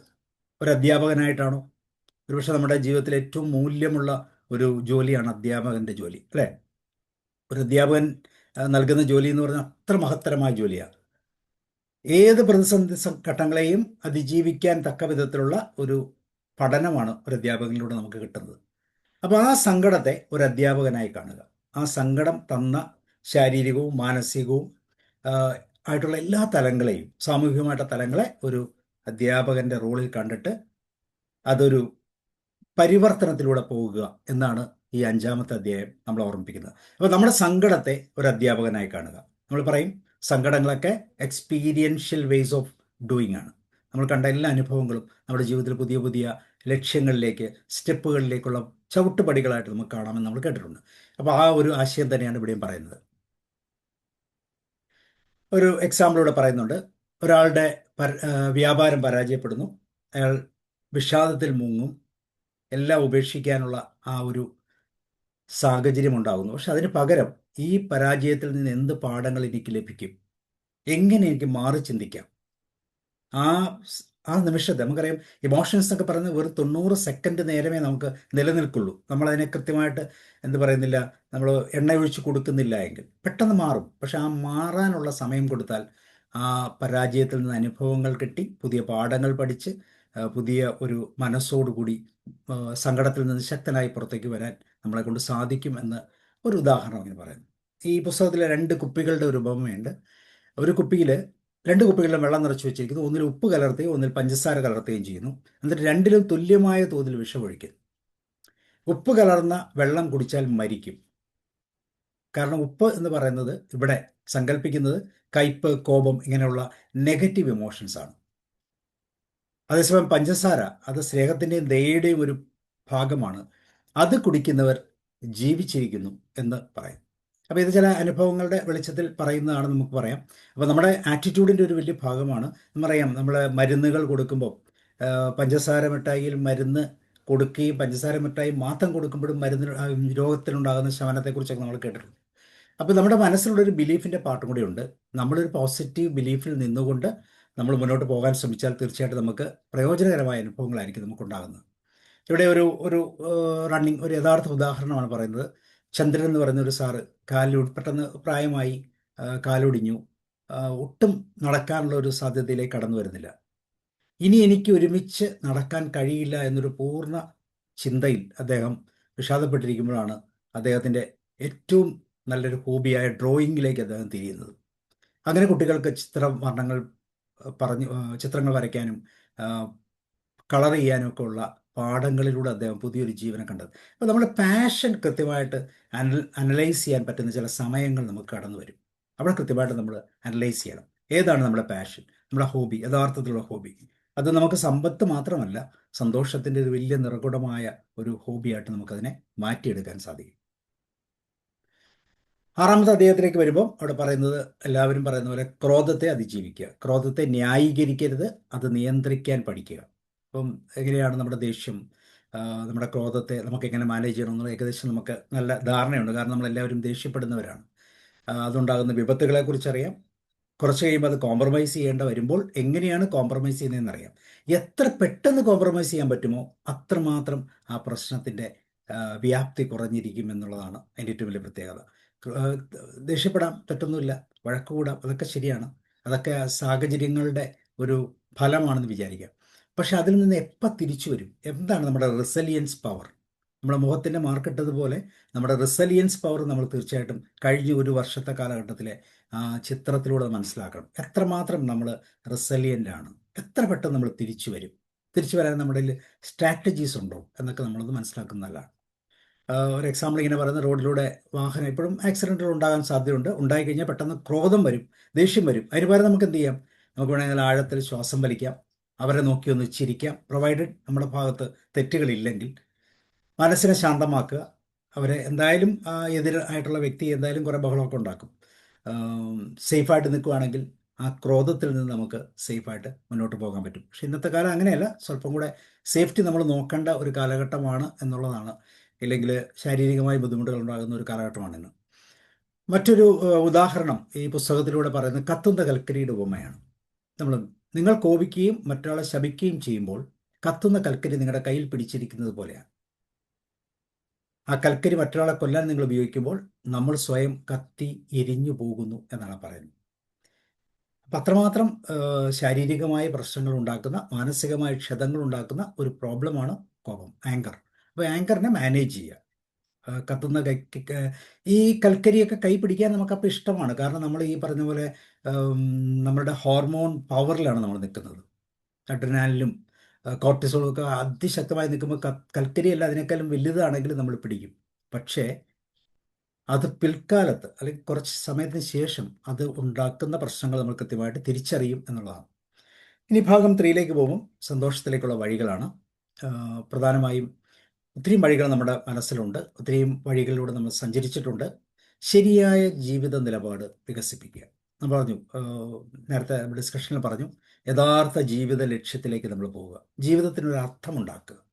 പണം, സമ്പത്ത് ഇതുണ്ടാക്കുക എന്നുള്ളതല്ല, അതിനേക്കാളൊക്കെ ഉപരിയായിട്ട് യഥാർത്ഥത്തിലുള്ള ജീവിതത്തിൻ്റെ അർത്ഥം, അടയാളം കാട്ടിക്കൊണ്ട് പോകാൻ കഴിയുക എന്നാണ് അതിന് പറയുന്നത്, അല്ലേ? ഒരടയാളം ശേഷിപ്പിച്ചിട്ട് മുന്നോട്ട് പോകുക.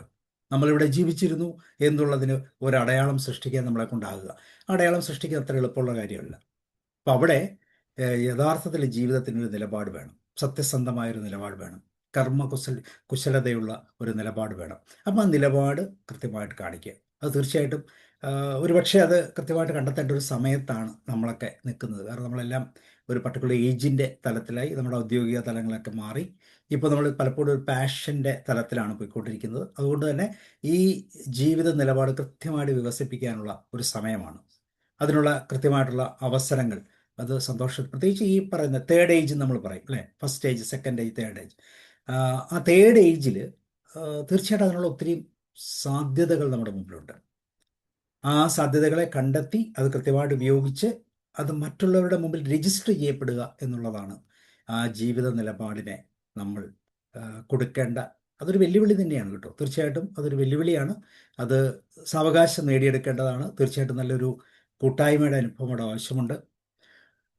ഒരു ഉദാഹരണം നമുക്ക് എല്ലാവർക്കും അറിയാവുന്ന പോലെ കോവിഡ് ഒരു വലിയ മഹാമാരിയാണ്. നമുക്ക് ചിന്തിക്കാൻ പോലും പറ്റിയത്, നമ്മൾ നിലനിൽക്കുമോ എന്ന് പോലും ചിന്തിക്കാൻ പറ്റാത്ത രീതിയിലുള്ള ഒത്തിരി കാഴ്ചകൾ നമ്മളുടെ ദൃശ്യമാധ്യമങ്ങളിലൂടെ കണ്ടു. അങ്ങനെയുള്ള കാലഘട്ടങ്ങളിലാണ് ഇതുപോലുള്ള ഓൺലൈൻ കോഴ്സുകളൊക്കെ അല്ലെങ്കിൽ ഓൺലൈൻ പ്ലാറ്റ്ഫോമുകളൊക്കെ ഡെവലപ്പ് ചെയ്തത്. അപ്പോൾ അതിനുശേഷം എത്രയോ വർഷമായി, ഏകദേശം 5 വർഷക്കാലമായി ഇങ്ങനെയുള്ള അനേകം, ഒരു ദിവസം തന്നെ എത്ര ക്ലാസ്സുകളാണ് നമ്മൾ കേൾക്കുന്നത്. ഈ ക്ലാസ്സുകളുടെ എല്ലാം കണ്ടന്റ് തീർച്ചയായിട്ടും നമ്മളെ തന്നെ സഹായിക്കാൻ, അതുപോലെ നമുക്ക് നമ്മളിലൂടെ മറ്റുള്ളവരെ സഹായിക്കാനൊക്കെ ഉള്ള ഒരു പുതിയ ദിശാബോധം നൽകുന്നുണ്ട് എന്നുള്ളത് തീർച്ചയായിട്ടും ഗ്രാറ്റിറ്റ്യൂഡിൻ്റെ ഒരു വലിയ തലം തന്നെയാണ്. എവിടെയാണ് ആ സന്തോഷത്തിൻ്റെ അനുഭവം നമ്മളിലേക്ക് കടന്നു വരുന്നത്? ഇതിൽ ഒരു എക്സാമ്പിൾ പറയുന്നുണ്ട് ഈ പുസ്തകത്തിൽ. സമുദ്രത്തിൻ്റെ അലകളും സമുദ്രത്തിൻ്റെയും അലകളുടെയും ഉപമ. ജീവിതത്തിൽ പ്രശ്നങ്ങൾ സമുദ്രത്തിലെ അലകൾ പോലെയാണ്. അലകൾ ഒരിക്കലും നിൽക്കുന്നില്ല, ഇത് കണ്ടിന്യൂസ് ആയിട്ട് ഇങ്ങനെ വന്നുകൊണ്ടിരിക്കും. ഒരു കയറ്റത്തിന് ഒരു ഇറക്കമുണ്ടെന്ന് പറയുന്ന പോലെ. പ്രശ്നമലയല്ല, എന്താണത്? മറിച്ച് നാം സമുദ്രത്തിൻ്റെ ആഴം മറന്ന് അലകളിൽ മുങ്ങിപ്പോകുന്നതാണ്. ആ സമുദ്രത്തിൻ്റെ അലകളിൽ പൊങ്ങിക്കിടക്കാനുള്ള ഒരു സ്വാഭാവികമായിട്ടുള്ള ഒരു സവിശേഷത നമുക്കുണ്ടോ? ആ സവിശേഷതയാണ് സന്തോഷത്തിൻ്റെ സവിശേഷത. സന്തോഷമുണ്ടെങ്കിൽ, ഈ ഇന്നർ പീസ് ഉണ്ടെങ്കിൽ, തീർച്ചയായിട്ടും ഏത് അലകളെയും മറികടന്ന് അതിൻ്റെ മുകളിൽ മാത്രം പെരിഫറലായിട്ട് സ്പർശിച്ചുകൊണ്ട് മുന്നോട്ട് പോകാൻ നമ്മളെ കൊണ്ടാകും. അപ്പോൾ സമുദ്രത്തിൻ്റെ ആഴങ്ങൾ മറന്ന് അലകളിൽ ഉയർന്നു നിൽക്കാൻ, മുങ്ങിപ്പോകാനല്ല. അപ്പോൾ ഇവിടെ മനസ്സിൻ്റെ ആഴം, ശാന്തത, ബുദ്ധി, ഇങ്ങനെയുള്ള കാര്യങ്ങൾ, ശ്രദ്ധ, കോൺസെൻട്രേഷൻ, ഇതെല്ലാം ഉപയോഗിച്ച് ആ മനസ്സിൻ്റെ ആഴം കൃത്യമായിട്ട് മനസ്സിലാക്കി അലകൾ നമ്മളെ, അല്ലെങ്കിൽ പ്രശ്നങ്ങൾ നമ്മളെ ബാധിക്കുന്നില്ല എന്നൊരു തോന്നൽ. അലകൾ ഒരിക്കലും നിൽക്കുന്നതായിട്ട് നമ്മൾ കണ്ടിട്ടില്ല. എത്രയോ പ്രാവശ്യം കടൽത്തീരത്ത് പോയിട്ടുണ്ട്, ഇന്ന് വരെ അലകൾ നിൽക്കുന്നതായി കണ്ടിട്ടില്ല. പക്ഷേ ഈ അലകളെ അതിജീവിക്കുന്ന ഒത്തിരി വ്യക്തികളെ നമ്മൾ കണ്ടിട്ടുണ്ട്. അപ്പോൾ ആ രീതിയിൽ നമുക്ക് നമ്മുടെ ജീവിതത്തെ ചിട്ടപ്പെടുത്താൻ പറ്റുമോ എന്നുള്ളതാണ്. 8ാമത്തെ അധ്യായത്തിലേക്ക് വരുമ്പോൾ അനുകമ്പ, കമ്പാഷനെ കുറിച്ചാണ്. മറ്റുള്ളവരുടെ വേദന മനസ്സിലാക്കുക, മറ്റുള്ളവരുടെ ഷൂസിൽ നിന്നുകൊണ്ട് നമ്മൾ മനസ്സിലാക്കുക, അവരുടെ ഷൂസിൽ നിന്നുകൊണ്ട് അവരുടെ പ്രശ്നങ്ങൾ മനസ്സിലാക്കുക. തീർച്ചയായിട്ടും കമ്പാഷൻ എന്ന് പറയുന്നത് അതിമനോഹരമായിട്ടുള്ള ഒരു ക്വാളിറ്റിയാണ്. ഈ ക്വാളിറ്റി നമ്മളെ കൊണ്ടാകാവുന്നത് ഹൃദയപൂർവ്വം നമുക്ക് എന്ത് ചെയ്യാൻ പറ്റും? ഉള്ളത് കൊണ്ട്. അതൊരു തലോടലാകാം, ഈ പറഞ്ഞ പോലെ മുഖം കൊണ്ട് മനോഹരമായ ചിരിയാകാം, ഒരു നോട്ടമാകാം, ഒരു കണ്ണേറാകാം, ഒരു തലയുടെ ഒരു നോഡിങ് ആകാം, എന്തു ആയിക്കോട്ടെ, അത് കൊടുക്കാൻ പറ്റുക, ഒരു ആശ്വാസത്തിൻ്റെ കരം നമുക്ക് കൊടുക്കാൻ സാധിക്കുക. നമ്മൾ പലപ്പോഴും ചെയ്യുന്നതാണ്, പാവപ്പെട്ട വിദ്യാർത്ഥികൾക്ക് പാഠപുസ്തകങ്ങൾ കൊടുക്കാറുണ്ട്. വലിയ ഗസ്റ്റുകൾ വന്ന് ഇതൊക്കെ കൊടുക്കാറുണ്ട്, ഉദ്ഘാടനം ചെയ്യാറുണ്ട്. ഞാൻ ഒരിക്കലും കണ്ടിട്ടില്ല ഈ ഗസ്റ്റുകളൊന്നും ഈ കുട്ടികളുടെ അടുത്ത് പോയി വർത്തമാനം പറയുമോ, അവരുമായിട്ട് ചേർന്ന് നിൽക്കുമോ, അവരുടെ ഒപ്പം നിന്നൊരു ഫോട്ടോ. ഞാൻ പോയിട്ടുള്ള പല ഇതിൽ ഞാൻ റിക്വസ്റ്റ് ചെയ്തിട്ടുണ്ട്. ഇതാണ് അരമണിക്കൂർ നേരത്തെ പ്രഭാഷണമല്ല, പ്രസംഗമല്ല, പകരം ആ കുഞ്ഞുങ്ങളോട് കൂടി ചേർന്ന് നിന്ന് അവരുടെ ഒരു ഫോട്ടോ എടുക്കുകയോ, അല്ലെങ്കിൽ അവരോട് ചോദിക്കുകയോ, പേരെന്താന്ന് ചോദിക്കുകയോ, സ്ഥലം എന്ന് ചോദിക്കുന്നത് തന്നെയാണ്. അതാണ് സത്യത്തിൽ സന്തോഷത്തിൻ്റെ അനുഭവം ഉണ്ടാക്കുന്നത്. ജീവിതം മുഴുവൻ ഓർത്തിരിക്കാൻ.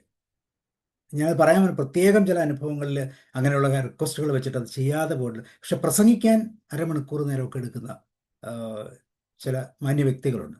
അവരതല്ല ആഗ്രഹിക്കുന്നത്, പകരം ഇങ്ങനെയുള്ള ഒരു കരുതലിൻ്റെ ഒരു ഭാഗം.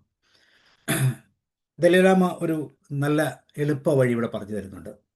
മറ്റുള്ളവരുടെ സ്ഥാനത്ത് നിന്ന് ചിന്തിക്കാൻ ഒരു എളുപ്പ വഴി അദ്ദേഹം നിർദ്ദേശിക്കുകയാണ്.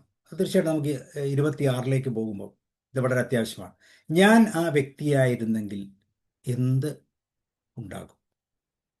ഒരു ചെറിയ കുട്ടി കരയുമ്പോൾ അമ്മ ഉടനെ അതിൻ്റെ സ്ഥാനത്ത് നിന്ന് ചിന്തിക്കുകയാണ്, എനിക്ക് വിശന്നിട്ടാണോ, ഉറക്കം വരുന്നിട്ടാണോ, ഭയമായിട്ടാണോ?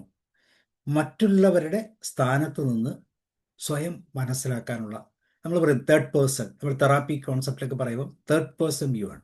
നമ്മളിൽ നിന്ന് ഇറങ്ങി, എന്നിട്ട് നമ്മൾ അവരെ കയറും, എന്നിട്ട് നമ്മൾ തന്നെ വ്യൂ ചെയ്യും. അല്ലെങ്കിൽ ആ വ്യക്തിയുടെ പ്രശ്നങ്ങളെ കൃത്യമായിട്ട് മനസ്സിലാക്കാനുള്ള ഒരു മാർഗം, ആ വ്യക്തിയായിട്ട് മാറുക, ആ വ്യക്തിയുടെ ഇമോഷൻസിലൂടെ മുന്നോട്ട് പോവുക. വീണ്ടും 9ാമത്തെ അധ്യായങ്ങളിൽ മനുഷ്യ ബന്ധങ്ങളെക്കുറിച്ചാണ് പറയുന്നത്. മാപ്പ് ചോദിക്കാനും നൽകാനും മനസ്സുണ്ടാകുക, ഫൊർഗീവ്നെസ്. ഇന്ന് തീർച്ചയായിട്ടും വളരെ കുറവുള്ള ഒരു ക്വാളിറ്റിയാണ് മാപ്പ് കൊടുക്കുക, മാപ്പ് പറയുക. ഇതൊന്നും പൊതുവെ പുതിയ ഡിക്ഷണറിയിൽ പോലും ഇല്ലാത്ത ഒരു വാക്കുകളായി മനുഷ്യൻ മാറിപ്പോയി. മാപ്പ് പറയുമ്പോൾ നമ്മൾ പറയും, നമ്മളോട് ചോദിക്കണം, നമ്മൾ ആരോടാണ് തെറ്റിയത് അവരോട് ചോദിക്കണം. പിന്നെ നമ്മൾ ഈ പറഞ്ഞ പോലെ ഒരു ഓൾമൈറ്റി ഗോഡുണ്ട്, ഗോഡിനോടും ചോദിക്കേണ്ടി. അപ്പോൾ മാപ്പ് കൊടുക്കുക, അതൊരു നമ്മുടെ ജീവിതത്തിൽ ഏറ്റവും അതൊരു നമ്മുടെ ടെൻഷൻ റിലീവ് ചെയ്യുന്ന ഒരു ബെസ്റ്റ് പ്രോസസ്സാണ്. പലപ്പോഴും പറ്റാത്തത് നമുക്ക് നമ്മളോട് മാപ്പ് കൊടുക്കാൻ പറ്റാതെ, നമുക്ക് നമ്മോട് മാപ്പ് കൊടുക്കാൻ പറ്റാത്ത ഒരു സ്ഥിതിവിശേഷം ഉണ്ടാകും. പലപ്പോഴും നമ്മൾ തകർന്നു പോകാറുണ്ട്. അപ്പോൾ ആ ഒരു മാനസികാവസ്ഥ, മാപ്പ് കൊടുക്കാനുള്ള, സ്വയമാണെങ്കിലും മറ്റുള്ളവരാണെങ്കിലും ഈ പറയുന്ന പോലെ നമ്മുടെ ഓൾമൈറ്റിയോടാണെങ്കിലും അതിനൊരു മനസ്സ്, തുറന്ന മനസ്സ്, സമീപനം, ഗ്രാറ്റിറ്റ്യൂഡ് പറഞ്ഞു, അതുപോലെ തന്നെ അതിൻ്റെ ഒപ്പം ചേർന്ന് നിൽക്കുന്ന ഒരു വലിയ ഘടകമായിട്ട് നമുക്ക് ഇതിനെയും കാണാം. നമുക്കറിയാം കുടുംബ ബന്ധങ്ങളിൽ ഇത് സ്വാഭാവികമാണ്. ഇന്നത്തെ പുതിയ കാലഘട്ടങ്ങളിൽ ഇത് വളരെ വളരെ ഡോമിനൻ്റ് ആണ്. ഭാര്യാഭർത്തൃ ബന്ധങ്ങളിൽ തമ്മിലുണ്ടാകുന്ന തർക്കങ്ങൾ, സ്പേസ്, എല്ലാ പ്രശ്നങ്ങളും ഉണ്ട്. അപ്പോൾ ഇവിടെ പരസ്പരം ശത്രുതയിലേക്ക് പോകാതെ ഈ ക്ഷമയുടെ ഒരു അനുഭവം, അത് തീർച്ചയായിട്ടും നൽകുന്നത് എപ്പോഴും നല്ലതായിരിക്കും എന്ന് ഈ അധ്യായത്തിൽ വളരെ കൃത്യമായിട്ട് പറയുന്നു. ഇവിടെ ഈ പുസ്തകത്തിൽ ദലൈലാമ പറയുന്ന ഒരു ഉദാഹരണമുണ്ട്, ശത്രുതയും ബന്ധത്തിൻ്റെയും കഥ എന്നുള്ളത്. 2 ടിബറ്റൻ സന്യാസികൾ ഒരു കാലത്ത് ശത്രുക്കളായിരുന്നു. വർഷങ്ങൾക്ക് ശേഷം അവരൊരു സന്ദർഭത്തിൽ വീണ്ടും കണ്ടുമുട്ടി. വളരെ കാലം ശത്രുക്കളായിരുന്നു. ഒരാൾ മറ്റൊരാൾ പറഞ്ഞു, നിങ്ങൾ എൻ്റെ ഏറ്റവും മികച്ച ഗുരുവായിരുന്നു. നിങ്ങളുടെ വിരോധം മൂലമാണ് ഞാൻ ക്ഷമയും സഹിഷ്ണുതയും എല്ലാം പഠിച്ചത്.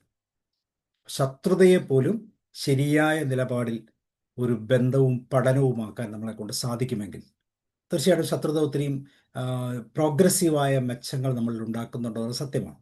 മറ്റൊരാളുടെ വൈരാഗ്യം, പക, അവരെക്കാളും ബെറ്റർ ആകണം എന്നൊക്കെയുള്ള ഒരു ചിന്ത, പക്ഷെ അത് എപ്പോഴും ഒരു ശ്രദ്ധിക്കേണ്ട ഒരു ഭാഗമാണ്. പകയും വൈരാഗ്യം എപ്പോഴും നമുക്ക് നെഗറ്റീവായിട്ടുള്ള സന്തോഷങ്ങൾ നഷ്ടപ്പെടുത്തുന്ന ഒരു ഭാഗമാണ് എന്ന് നമ്മൾ ഓർത്തിരിക്കുക.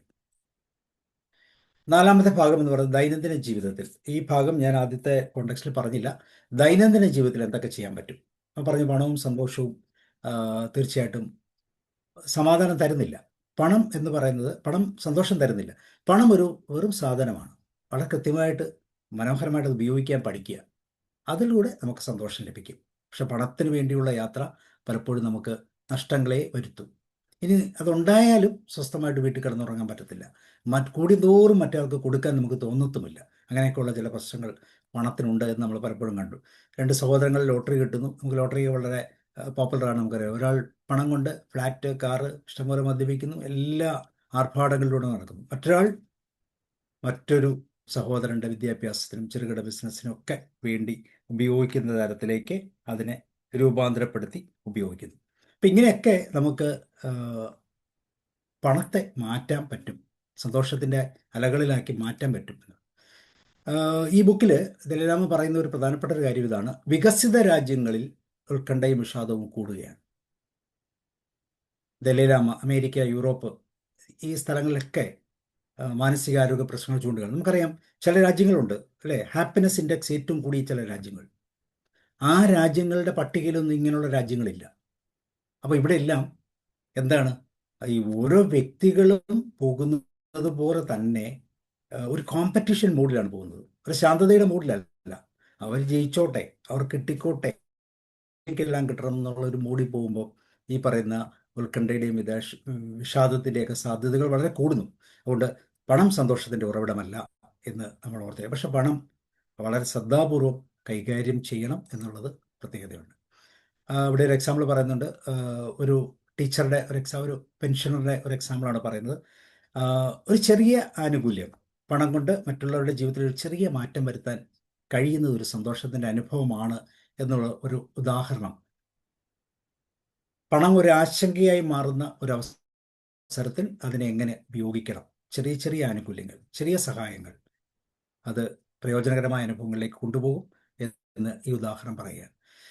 11ാമത്തെ അധ്യായം ലൈംഗികതയുടെ അർത്ഥത്തെക്കുറിച്ചാണ് പറയുന്നത്. ഒരുപക്ഷെ ഇന്നത്തെ കാലത്ത് വളരെ പ്രാധാന്യമുള്ളൊരു വിഷയം ഭാഗമായി കാണുക.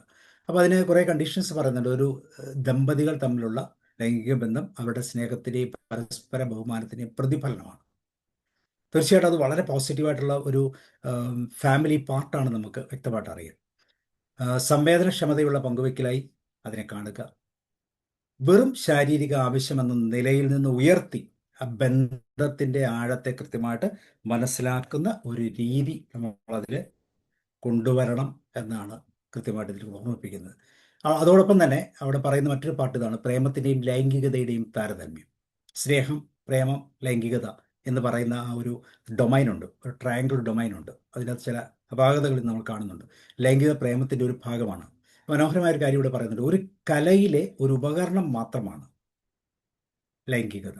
ഈ ഉപകരണം മാത്രം ശക്തമാക്കിയാൽ കല തന്നെ മാഞ്ഞു പോകും എന്നാണ് ഈ പുസ്തകത്തിലൂടെ പറയുന്നത്.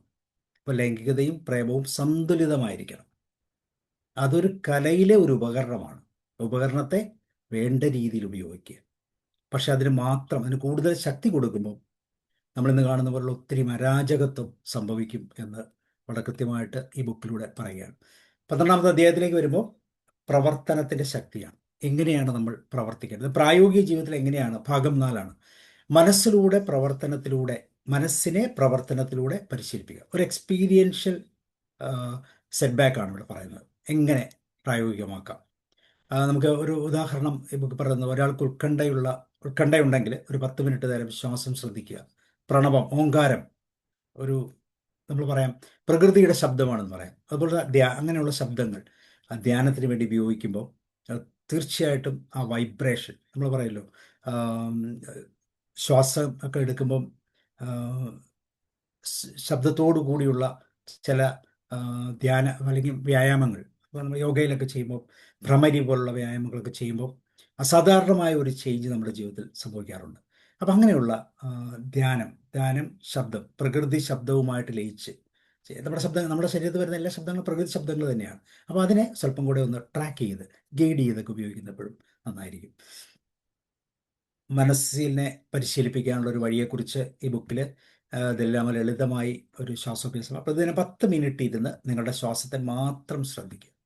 ഉജ്ജാനി പ്രാണായാമം ചെറിയ സൗണ്ടുള്ള ചെറിയ സൗണ്ടുള്ള ഉജ്ജാനി പ്രാണായാമം.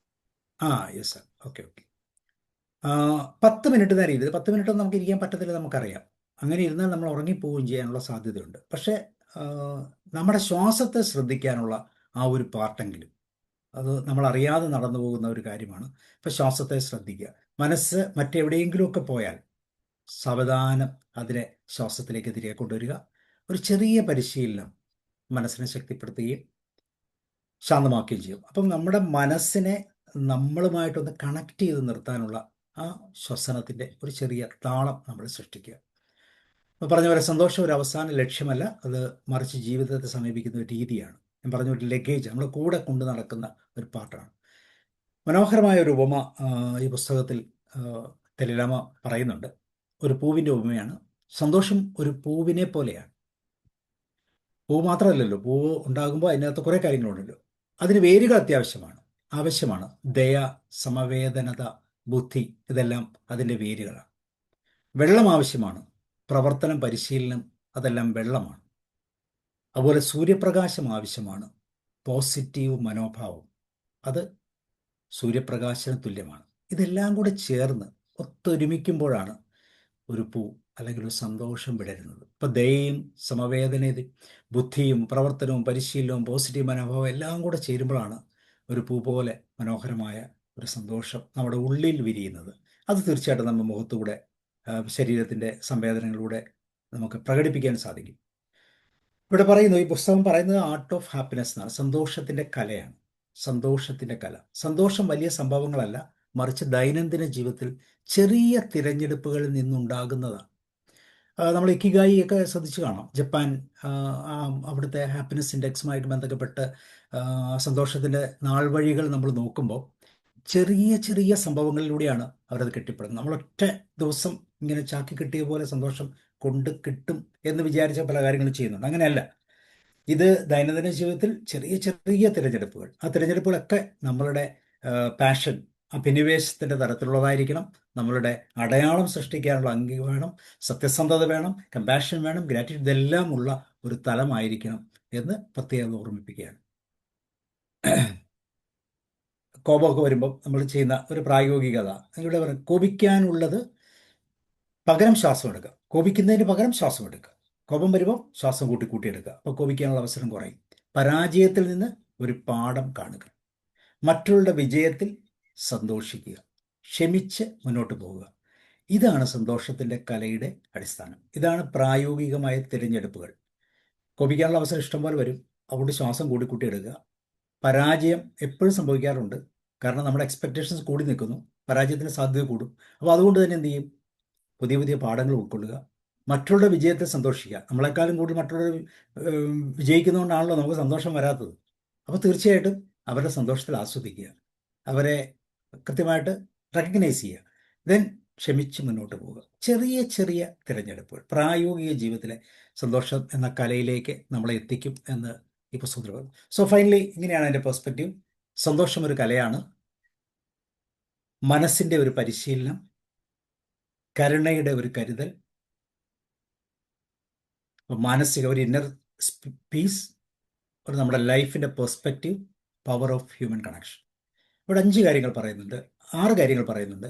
സന്തോഷം ഒരു കലയാണ്, അത് കലയാകണമെങ്കിൽ തീർച്ചയായിട്ടും ഒരു മെൻ്റൽ ട്രെയിനിങ് ആവശ്യമാണ്. അതിന് ഒരു സഹാനുഭൂതിയുടെ കരം ആവശ്യമാണ്. നല്ല ഒരു ഇന്നർ പീസ്, ഒരു ആന്തരിക സമാധാനത്തിൻ്റെ ഉറവിടം ഉണ്ടാക്കേണ്ടതുണ്ട്. അതിന് നമ്മൾ ഈ പറഞ്ഞ പോയിന്റുകളെല്ലാം വേണം. ഇതെല്ലാം കൂടെ എത്തുമ്പോഴേ അവിടെ സമാധാനത്തിൻ്റെ ഒരു സൃഷ്ടി നടക്കത്തുള്ളൂ. ഒരു ആന്തരിക, ഒരു ഇന്നർ പീസിൻ്റെ സൃഷ്ടി. തൻ്റെ ജീവിതത്തിലെ ദൃഷ്ടികോൺ, ഒരു ലൈഫിൻ്റെ പെർസ്പെക്റ്റീവ്. അപ്പോൾ ഇതും കൂടെ നമ്മൾ കൃത്യമായിട്ട് നോക്കും. അങ്ങനെയാണെങ്കിൽ ഈ മനുഷ്യബന്ധത്തിൻ്റെ ശക്തിയിലാണ് സത്യത്തിൽ ഹാപ്പൻ. നമുക്കറിയാം, മനുഷ്യബന്ധം അല്ലെങ്കിൽ ഈ ബന്ധങ്ങളില്ലെങ്കിൽ ഒരിക്കലും ഹാപ്പിനെസ് ഉണ്ടാകത്തില്ല. അപ്പം നമുക്കറിയാം, ഹോളോകോസ്റ്റിലൊക്കെ നമ്മൾ ശ്രദ്ധിച്ചിട്ടുണ്ട്. ഹിറ്റ്ലറിൻ്റെ തടവറയിലൊക്കെ ഒരു വ്യക്തിയെ ഒറ്റയ്ക്ക് വർഷങ്ങളോളം ഒറ്റയ്ക്കിടുന്നു. ഭക്ഷണം കൊടുക്കുന്ന ആളെ, വെള്ളം കൊടുക്കുന്ന ആളെ പോലും കാണാൻ പറ്റാതെ ലോൺലിനെസ് അനുഭവിക്കുമ്പോൾ അവരുടെ ശരീരം എത്രമാത്രം മാനസിക വ്യതയിൽ ശരീരം പോലും തകർന്നു ചുരുങ്ങുന്ന ഒരവസ്ഥ. മറ്റുള്ള ഡിപ്രൈവേഷൻ പറയില്ലേ, ഒരു അമ്മയുടെ പരിചരണമില്ലാത്ത കുട്ടിയുടെ അവസ്ഥ. അപ്പോൾ ഈ ഒരു ഹ്യൂമൻ കണക്ഷൻ അത് തന്നെയാണ് സന്തോഷത്തിൻ്റെ ഏറ്റവും വലിയ ഇമ്പോർട്ടൻ്റ് ആയിട്ട്. പക്ഷേ അത് കണക്ഷൻ കൃത്യമായിട്ട് ഉപയോഗിക്കാൻ പറ്റണമെങ്കിൽ ഈ സന്തോഷം എന്ന കലയിൽ ഈ കാര്യങ്ങൾ വേണം. അവിടെ ഒരു മെൻ്റൽ ട്രെയിനിങ് വേണം, ഒരു കമ്പാഷൻ വേണം, ഒരു ഇന്നർ പീസിൻ്റെ അവസരം വേണം, നമ്മുടെ പെർസ്പെക്റ്റീവ്, നല്ല ഒരു മനോഗതി, നല്ലൊരു പെർസ്പെക്റ്റീവ്, ഒരു കാഴ്ചപ്പാട് നല്ലതായിരിക്കണം. അപ്പം ഇത്തരം കാര്യങ്ങളുണ്ടെങ്കിൽ ഇതിനെ ഒരു കലയായിട്ട് നമുക്ക് നമ്മുടെ ജീവിതത്തിൽ ചേർത്ത് വയ്ക്കാം, എപ്പോഴും ഉപയോഗിക്കാം. ഒരു ചെറിയ മെഡിറ്റേഷനും, ഒരു ചെറിയ സ്റ്റെപ്പ്, ഇതൊരു NLPയിൽ ഉപയോഗിക്കുന്ന ഒരു ആങ്കറിങ് സ്വിച്ച് ടെക്നിക്കാണ്. സങ്കടം വന്നാൽ പെട്ടെന്ന് എങ്ങനെ സന്തോഷത്തിലേക്ക് തിരിച്ചു വരാൻ സാധിക്കും. നമുക്ക് വലിയൊരു ഉത്തരവാദിത്വം നമ്മുടെ പുതുവർഷത്തിൽ കിടക്കുകയാണ്. സന്തോഷം ഉണ്ടാകണം എന്ന് നിർബന്ധിക്കാനൊന്നും വയ്യ. ചുറ്റുപാടുകൾ ഇഷ്ടംപോലെ സങ്കടങ്ങൾ നമുക്ക് നൽകും. അപ്പോൾ ഈ സങ്കടത്തെ ഒന്നും കൂടെ ഒന്ന് സെറ്റ് ചെയ്യാൻ വേണ്ടി എങ്ങനെ നമുക്ക് ഒരു ആങ്കറിങ് സ്വിച്ചിങ്ങിലൂടെ സന്തോഷത്തെ കൊണ്ടുവരാം എന്ന് നമുക്ക് ഒന്ന് നോക്കാം. അപ്പോൾ അതൊരു ചെറിയ സ്റ്റെപ്പായിട്ട് നിങ്ങൾ ഒന്ന് മനസ്സിലാക്കുക. കുറച്ച് കാര്യങ്ങളൊക്കെ ഒന്ന് ചെയ്യാനുണ്ടെന്നുള്ളൂ, എങ്കിലും നമുക്കൊരു 10 മിനിറ്റ് കൊണ്ട് നമുക്ക് അവസാനിപ്പിക്കാം. അപ്പോൾ ഇവിടെ പ്രധാനമായിട്ട് നമ്മൾ ചെയ്യുന്നത്, നമ്മുടെ മനസ്സിൽ സങ്കടത്തിൻ്റെയും കുറേ സാഹചര്യങ്ങൾ, ഒരു 3 സങ്കടത്തിൻ്റെ സാഹചര്യങ്ങളും അതുപോലെ ഒരു 5 സന്തോഷത്തിൻ്റെ സാഹചര്യങ്ങളും നമ്മൾ ആദ്യം ഒന്ന് മനസ്സിൽ കൊണ്ടുവരണം.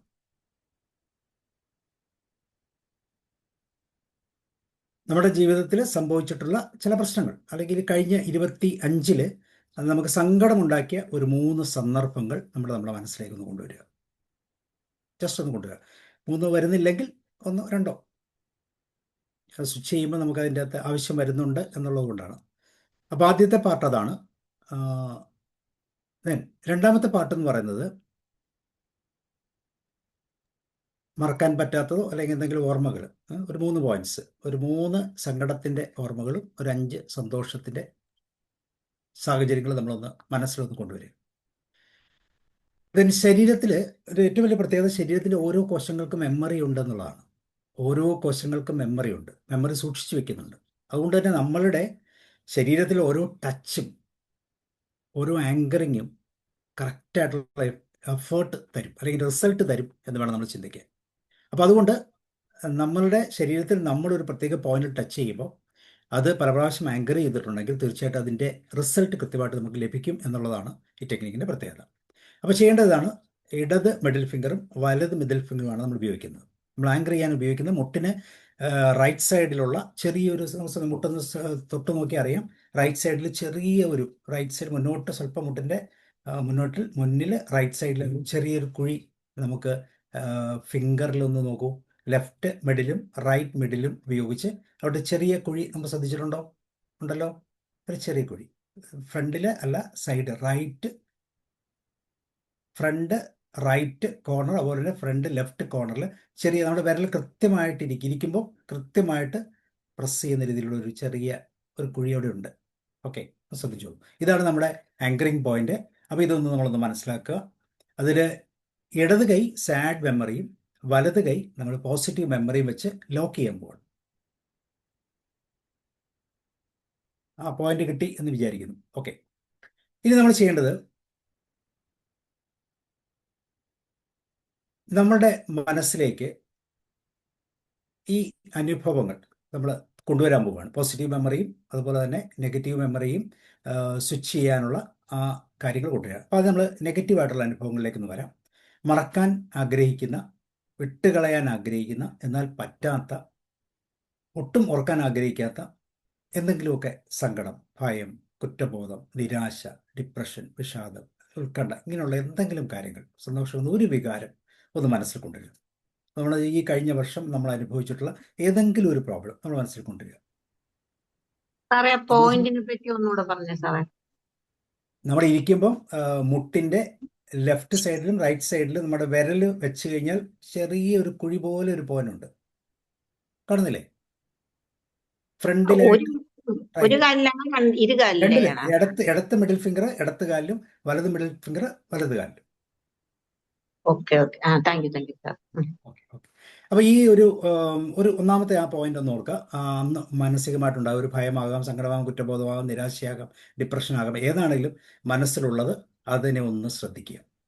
നമുക്കുണ്ടായ കഴിഞ്ഞ വർഷം നമ്മുടെ മുമ്പിലുണ്ടായ ഏറ്റവും വലിയൊരു വേദന ഒരുപക്ഷെ നമ്മുടെ പേഴ്സണൽ ആകണമെന്നില്ല, പക്ഷെ നമ്മൾ മറ്റുള്ളവരിൽ നിന്ന് നമുക്ക് ലഭിച്ചതുമാകാം, എന്തുമാകാം, അത് മനസ്സിലേക്ക് കൊണ്ടുവരിക. അതിനെ ക്രിയേറ്റീവായിട്ട് വിഷ്വലൈസ് ചെയ്യണം. എല്ലാ അനുബന്ധങ്ങളോടും കൂടി അവിടെ ഉള്ള വസ്തുക്കൾ, വ്യക്തികൾ, അതുമായിട്ട് ബന്ധപ്പെട്ട കാര്യങ്ങൾ, നിറമുണ്ടെങ്കിൽ അത്, മണമുണ്ടെങ്കിൽ അത്, ഇങ്ങനെയുള്ള എല്ലാം കൂടെ ചേർത്ത് ഒരു ഫുൾ ഫ്ലെഡ്ജായിട്ടുള്ള ഒരു വ്യൂ, ഒരു ക്രിയേറ്റീവ് വിഷ്വലൈസ് അല്ലെങ്കിൽ ഇമാജിനേഷനിലുള്ള ഒരു വ്യൂ നമ്മൾ ആ ഇതിലെ കാണുക. ഒരുപക്ഷെ നമ്മൾ കരയുന്നുണ്ടാകാം, ചില ശബ്ദങ്ങൾ കേൾക്കുന്നുണ്ടാകാം, ചില അലർച്ചകൾ കേൾക്കുന്നുണ്ടാകാം. എന്തായാലും വളരെ കളർഫുള്ളായിട്ട് അതുള്ളത് ആസച്ച് മാക്സിമം ഒന്ന് ഉൾക്കൊള്ളാൻ ശ്രമിക്കുക. ശബ്ദങ്ങൾ കേൾക്കാം, കരച്ചിലുണ്ടാകാം, നിലവിളി ഉണ്ടാകാം, നെടുവീർപ്പുകൾ ഉണ്ടാകാം, കണ്ണ് നിറയുന്നുണ്ടാകാം, മൂക്ക് ചുറ്റുന്നുണ്ടാകാം. ഇതെല്ലാം ഇതിൻ്റെ അകത്ത് വരും. അതിൻ്റെ ആ തീവ്രത കൃത്യമായിട്ട് ഉൾക്കൊള്ളുക.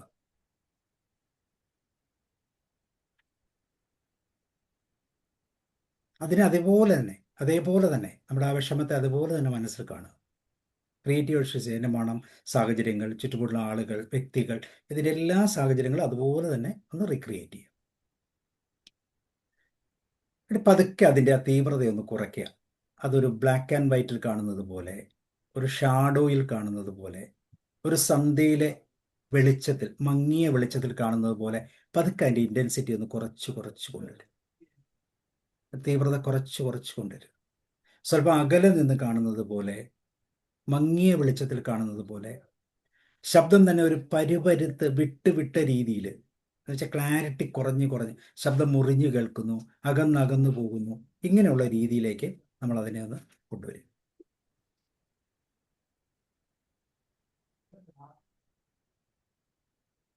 ഒരുപക്ഷെ കണ്ണ് നിറയുന്നൊക്കെ അതെല്ലാം ആ ഒരു പതുക്കെ കുറച്ച് കൊണ്ടുവരിക. മാക്സിമം ആ ഫീലിംഗ്, ഇപ്പോൾ നമുക്ക് ആ ഈ വേരിയേഷൻസ് കിട്ടി, മാക്സിമം കിട്ടി, മിനിമം കുറച്ചും കൊണ്ടുവന്നു. ഈ വരുന്ന സമയത്ത് ഒരിക്കൽ കൂടി അതിനെ മാക്സിമത്തിലേക്ക് കൊണ്ടുവന്നിട്ട് ലെഫ്റ്റ് മിഡിൽ ഫിംഗർ ഉപയോഗിച്ച് നമ്മൾ ആ പോയിന്റിൽ ഒന്ന് പ്രസ് ചെയ്യുക. നമ്മൾ ആദ്യം കണ്ട ലൊക്കേറ്റ് ചെയ്ത ആ പോയിന്റിൽ ഒന്ന് പ്രസ് ചെയ്യുക. ലെഫ്റ്റ് മിഡിൽ ഫിംഗർ ഉപയോഗിച്ച് സങ്കടത്തിൻ്റെ അനുഭവങ്ങൾ പൂർണ്ണമായിട്ട് മനസ്സിൽ ഉൾക്കൊണ്ടുകൊണ്ട് ഇടത് മിഡിൽ ഫിംഗർ ഉപയോഗിച്ച് ഇടത് കാലിൻ്റെ ഒന്ന് പ്രസ് ചെയ്യുക. അമർത്തുക, റിലീസ് ചെയ്യുക, വീണ്ടും അമർത്തുക, റിലീസ് ചെയ്യുക, വീണ്ടും അമർത്തുക, റിലീസ് ചെയ്യുക. അതൊരു ഡീപ്പ് ബ്രീത്ത് എടുക്കുക.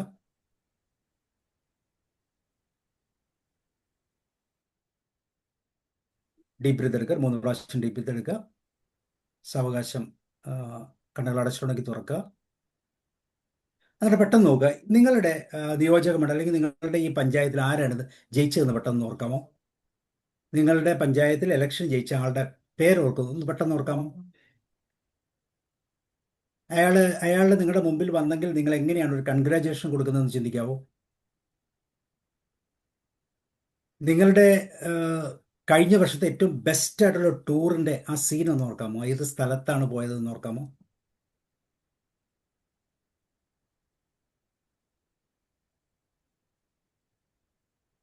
യെസ്. വീണ്ടും നമുക്ക് കണ്ണുകളൊന്ന് അടയ്ക്കാം.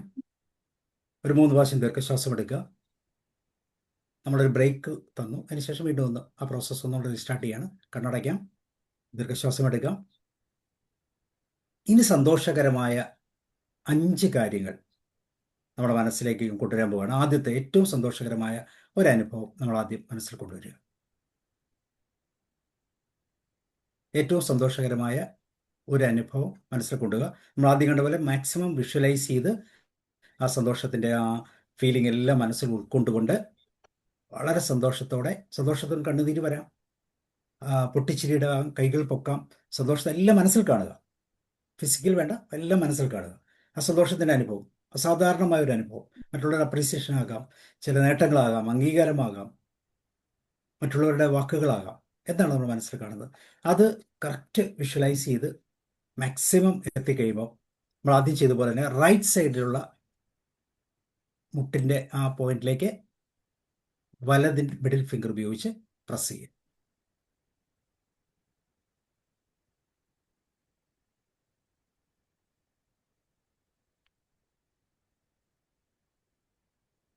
രണ്ട് മൂന്ന് പ്രാവശ്യം പ്രസ് ചെയ്യുക. വീണ്ടും നമ്മൾ രണ്ടാമത്തെ സന്തോഷത്തിലേക്ക് പോവുക. രണ്ടാമത്തെ ഇതേപോലെ തന്നെ ഒരു സന്തോഷം, മനസ്സിൽ കണ്ടൊരു സന്തോഷം.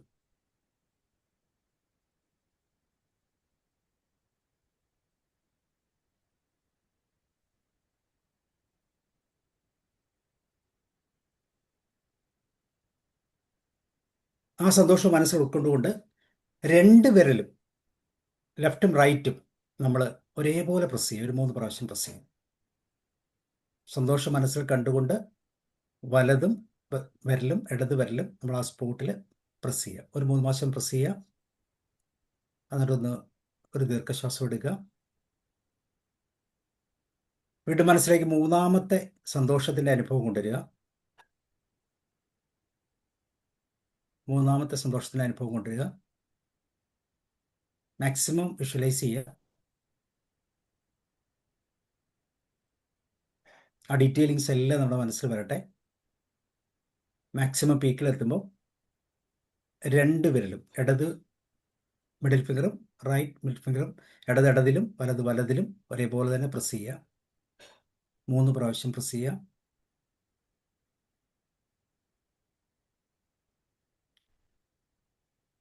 വീണ്ടും റിലാക്സ് ചെയ്യുക. ഈ മൂന്നാമത്തെ സംഭവം മനസ്സിലേക്ക് കൊണ്ടുവരിക.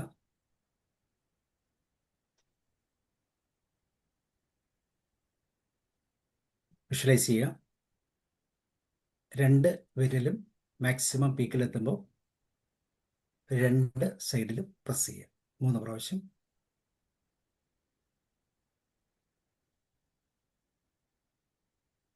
വീണ്ടും ഒന്ന് റിലാക്സ് ചെയ്യുക. ആ പ്രസ് പതുക്കെ ഒന്ന് ലൈറ്റായിട്ട് വയ്ക്കുക, അഴിക്കുക. എന്നിട്ട് വീണ്ടും രണ്ടാമത്തെ സന്തോഷത്തിൻ്റെ അനുഭവം മാക്സിമം വിഷ്വലൈസ് ചെയ്യുക. മാക്സിമം പീക്കിലെത്തുമ്പോൾ പ്രസ് ചെയ്യുക. 3 പ്രാവശ്യം 2 സൈഡിലും പ്രസ് ചെയ്യുക. പ്രസ്സിങ് പതുക്കെ ഒന്ന് അഴിച്ചിട്ട് വീണ്ടും ഒന്ന് റിലാക്സ് ചെയ്യുക. ശ്വാസം എടുക്കുക, ദീർഘശ്വാസം എടുക്കുക, വിടുക. അതിനുശേഷം അവസാനത്തെ ആ സന്തോഷത്തിൻ്റെ അനുഭവം.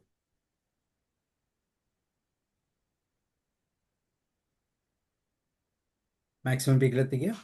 വീണ്ടും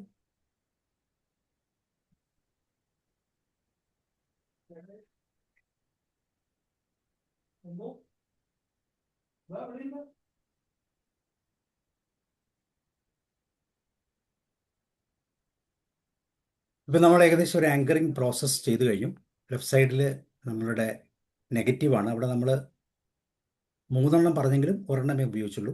വലത് സൈഡിൽ 5 പോസിറ്റീവ് കണ്ടീഷൻസ് നമ്മൾ പ്രസ് ചെയ്ത് ആങ്കർ ചെയ്തിട്ടുണ്ട്. അപ്പോൾ ഇനി നമ്മുടെ മനസ്സിൽ ഈ പറയുന്ന രീതിയിൽ സങ്കടമുണ്ടാകുമ്പോൾ വലത് കൈ ഉപയോഗിച്ച് വലത് പോയിന്റിൽ പ്രസ് ചെയ്യുമ്പോൾ ഓട്ടോമാറ്റിക്കായിട്ട് നമുക്ക് സന്തോഷത്തിൻ്റെ ഒരു അനുഭവം നമ്മളിലേക്ക് കടന്നു വരും. നമ്മുടെ എല്ലാ കോശങ്ങൾക്കും മെമ്മറി ഉണ്ട്. ആ മെമ്മറി കൃത്യമായിട്ട് ഇവിടെ ആക്ടിവേറ്റ് ചെയ്യും. ആ മെമ്മറിയിലേക്ക് നമ്മൾ കൊടുക്കുന്ന മെസ്സേജ് ഒരു പോസിറ്റീവ് വൈബ്രേഷനാണ്. പക്ഷേ ഇന്നത്തെ ക്ലാസ്സിൽ നമുക്ക് സമയക്കുറവുണ്ട്, സ്വല്പം സ്പീഡിലാണ് പോയത്. അതുകൊണ്ട് തന്നെ ആ പ്രോസസ്സ് നമുക്ക് മനസ്സിലായി കാണുമെന്ന് വിചാരിക്കുന്നു. 3 നെഗറ്റീവായിട്ടുള്ള കാര്യങ്ങൾ, 5 പോസിറ്റീവായിട്ടുള്ള കാര്യങ്ങൾ. പോസിറ്റീവ് കാര്യങ്ങളുടെ എണ്ണം കൂടിയിരിക്കട്ടെ. മാക്സിമം വിഷ്വലൈസ് ചെയ്യുക. നെഗറ്റീവ് കാര്യങ്ങൾ ലെഫ്റ്റ് സൈഡിലും പോസിറ്റീവായിട്ടുള്ള കാര്യങ്ങൾ റൈറ്റ് സൈഡിലും കറക്റ്റായിട്ടുള്ള പോയിന്റിൽ നമ്മൾ ആങ്കർ ചെയ്യുക. ഈ പ്രോസസ്സ് പല പ്രാവശ്യം ചെയ്ത് കഴിഞ്ഞാൽ നമുക്ക് കുറച്ച് ടൈം വേണം. സ്വല്പം ഫാസ്റ്റായി പോയി നമ്മുടെ സമയത്തിൻ്റെ ലിമിറ്റേഷൻ കൊണ്ട്. എങ്കിലും നിങ്ങൾക്ക് ഇത് പ്രാക്ടീസ് ചെയ്യാം. ഒരുപക്ഷെ നിങ്ങൾക്ക് യൂട്യൂബിലൊക്കെ നോക്കിയാൽ ഇങ്ങനത്തെ ആങ്കറിങ് ടെക്നിക്സ് കാണാം. നിങ്ങൾക്ക് ചെയ്യാം. ഈ മുട്ടിൻ്റെ അവിടെ തന്നെ വേണമെന്നില്ല, നിങ്ങൾക്ക് ഇഷ്ടമുള്ള ഏതൊരു സ്ഥലത്തും ആങ്കർ ചെയ്യാവുന്നതാണ്. പക്ഷേ എപ്പോഴും കോമൺ ആയിട്ടുള്ള പോയിന്റുകളിൽ നമ്മൾ ആങ്കർ ചെയ്ത് എന്തെങ്കിലും വ്യത്യാസമുള്ള ഒരു ഏരിയയിലായിരിക്കണം. കാരണം ആ പോയിന്റിൽ ടച്ച് ചെയ്യുമ്പോൾ നമുക്ക് ആ സെൻസേഷൻ ഫീൽ ചെയ്യണം. ഇപ്പോൾ വിരലിൻ്റെ അറ്റത്തുകൾ തമ്മിൽ ചെയ്യാന്ന് വെച്ച് കഴിഞ്ഞാൽ ഇതൊക്കെ കോമൺ ഏരിയകളാണ്. അവിടെ നമുക്കത് കിട്ടത്തില്ല. അസാധാരണമായ ഒരു ടച്ചിങ് സെൻസേഷൻ ഉള്ള ഒരു സ്ഥലത്താണെങ്കിൽ പെട്ടെന്ന് നമുക്ക് അത് കറക്റ്റായിട്ട് ആങ്കർ ചെയ്ത് കിട്ടാൻ പറ്റും. ഇറ്റ്സ് എ വണ്ടർഫുൾ ടെക്നിക്കാണ്. നമ്മുടെ സന്തോഷത്തെ എപ്പോഴും നിലനിർത്താൻ, അല്ലെങ്കിൽ ചില പ്രത്യേക സാഹചര്യങ്ങളിൽ ഈ ഒരു ടച്ച് നമുക്കറിയില്ല. നമ്മുടെ കൂടെയുള്ള നമുക്ക് ഏറ്റവും ഇഷ്ടപ്പെടുന്ന ഒരാളുടെ ഒരു ഹഗ്, അല്ലെങ്കിൽ കൈ തോളത്ത് കൂടെ കൈ ഒന്ന് ഇട്ട് കഴിയുമ്പോൾ നമുക്കുണ്ടാകുന്നൊരു ഫീല്, അതൊരു ആങ്കറിങ് ആണ്. ആ ഒരു വ്യക്തിയുടെ ആ ഒരു ടച്ചിന് വേണ്ടി നമ്മൾ കാത്തു നിൽക്കും. ആ ഒരു പിടുത്തത്തിൽ ഒരുപക്ഷെ കരയാത്തത്, സങ്കടം കൊണ്ട് കരയാൻ പറ്റാത്തത് പൊട്ടിക്കരഞ്ഞു പോകും. അതോടുകൂടി അവരുടെ ആ പ്രശ്നങ്ങളൊക്കെ മാറുന്നതായിട്ട് നമുക്ക് കാണാം. അപ്പോൾ ഇതുപോലെ ആങ്കറിങ് എന്ന് പറയുന്നൊരു പ്രോസസ്സ് നമുക്ക് പുതുവർഷത്തിൽ 2026 കൂടുതൽ സന്തോഷകരമായ ഒരു അനുഭവം ജീവിതത്തിൽ ഉണ്ടാകാൻ നമുക്ക് ശ്രമിക്കാം. സോ ഇന്നത്തെ പ്രോസസ്സ് നമുക്കിവിടെ വൈൻഡപ്പ് ചെയ്യാം. എല്ലാവർക്കും ഈ വർഷത്തിൻ്റെ എല്ലാവിധ നന്ദിയും ഗ്രാറ്റിറ്റ്യൂഡും അറിയിക്കുക. കാരണം നമ്മൾ PCTA ഉണ്ടായതിനു ശേഷമുള്ള 10ാമത്തെ സെഷനാണ് നമ്മളെ സംബന്ധിച്ചോളം. അപ്പോൾ അതുകൊണ്ട് വലിയൊരു സന്തോഷത്തിൻ്റെ അനുഭവമാണ്, വലിയൊരു പ്രസ്റ്റീജ് തന്നെയാണ്, ഒരു പ്രൈഡ് തന്നെയാണത്. നമുക്കത് കൃത്യമായിട്ട് കൊണ്ടുപോകാൻ സാധിച്ചു. അതിന് കേന്ദ്ര ഘടകം, പ്രത്യേകിച്ച് മനോഹർ സാറെല്ലാം അവിടെ ഉണ്ട്, ക്ഷമാമുണ്ട്, അവരോടൊപ്പം നിൽക്കാൻ സാധ്യത കിട്ടി എന്നുള്ളത് വലിയൊരു സന്തോഷമാണ്. അതോടൊപ്പം നമ്മളെ കോട്ടയം ജില്ല അതിനുവേണ്ടി നേതൃത്വം Babu Thomas സാറുണ്ട്.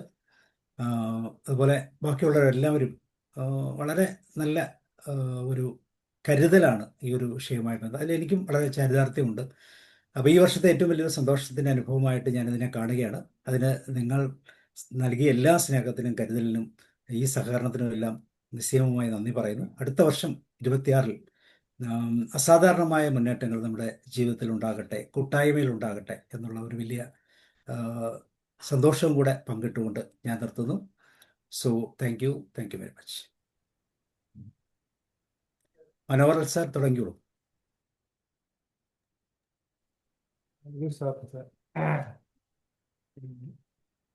Art of happiness ദലൈലാമയുടെ ഈ കൃതി വായിച്ച അനുഭവമാണ് കൊണ്ടുവന്നിട്ടുണ്ട്. ഒരു പൂവ് പോലെ നമ്മൾ സന്തോഷത്തെ വിരിയിപ്പിക്കുന്ന ഒരു അനുഭൂതി നമ്മളിലേക്ക് പകരുന്ന സാബു സാറിനെ എത്ര മാത്രം പ്രശംസിച്ചാലും മതിയാവില്ല. ഈ പ്ലാറ്റ്ഫോമിൽ കുറെ കാലമായി നിൽക്കുകയും ഒരു കർമ്മ മണ്ഡലത്തിൽ തിളങ്ങി നിൽക്കുന്ന അദ്ദേഹത്തിന് എങ്ങനെ അനുമോദിക്കണമെന്ന് എനിക്കറിയില്ല. വാക്കുകൾക്ക് അതീതമായുള്ള ഒരു സേവനമാണ് അദ്ദേഹം നൽകുന്നത്. അത് തന്നെ സന്തോഷത്തിന്റെ ഒരു വഴിയായിട്ട് ഞാൻ കാണുന്നു. അത് നമുക്ക് ഹാപ്പിനെസ്, നമ്മുടെ സംഘടനയുടെ ഉദ്ദേശം അതാണ്. നമ്മുടെ സേവനത്തിലൂടെ നമ്മളെ ആളുകളെ സന്തോഷിപ്പിക്കുകയും സമാധാനിപ്പിക്കുകയും ചെയ്യുന്ന ഒരു കർമ്മ മണ്ഡലത്തിലുള്ള ആളുകളാണ്. അതിൽ എനിക്ക് ഏറ്റവും ഇഷ്ടപ്പെട്ട ഒരു കാര്യം അനുകമ്പയാണ്.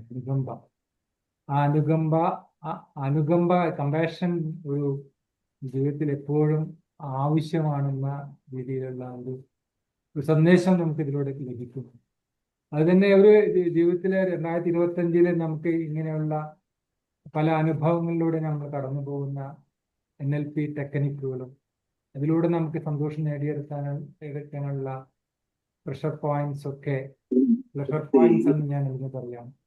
ഇതൊക്കെ നമുക്ക് നൽകിയ സാറിന് PCTA പേരിലെ അഭിനന്ദനങ്ങൾ നന്ദിയും രേഖപ്പെടുത്തുന്നു. അതുപോലെ തന്നെ കോട്ടയം ജില്ല ഇങ്ങനെ ഒരു പരിപാടി ഈ വർഷാവസാനത്തിൽ സംഘടിപ്പിച്ചതും അവരെയും ഞാൻ അഭിനന്ദിക്കുന്നു.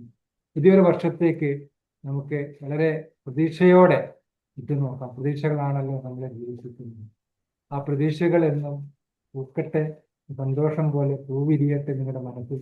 2026 ശുഭകരമായ ഒരു വർഷമായി മാറട്ടെ എന്ന് PCTയുടെ പേരിൽ നിങ്ങൾക്ക് എല്ലാവർക്കും ഞാൻ ആശംസകൾ അറിയിച്ചുകൊണ്ട് നിൽക്കുന്നു. നന്ദി, നമസ്കാരം. താങ്ക് യു ആൾ.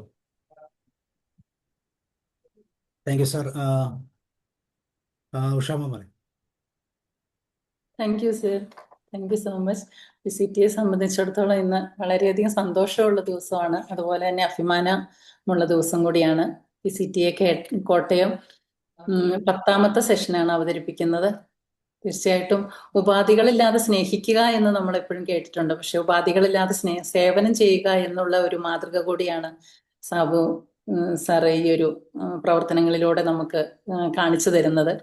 ഇപ്പോ ദലൈലാമയുടെ പുസ്തകം, അതായത് അദ്ദേഹം ടിബറ്റൻ ജനതയുടെ നിശ്ചയത്തിനായ നേതാവാണ്, നിയുക്ത സന്യാസിയാണ്, അതുപോലെ ബുദ്ധമത പണ്ഡിതൻ, സമാധാന നിർമ്മാതാവ്, രാഷ്ട്രതന്ത്രജ്ഞൻ, അതുപോലെ അങ്ങനെ ജീവിക്കുന്ന ഒരുപാട് മാതൃകകൾ നമുക്ക് ലോകത്തിന് സമ്മാനിക്കുന്ന ആ വലിയ മനുഷ്യന്റെ ഒരു വലിയ വ്യക്തിത്വത്തിന്റെ ഒരു ബുക്കാണ് സാറുടെ ആർട്ട് ഓഫ് ഹാപ്പിനെസ്.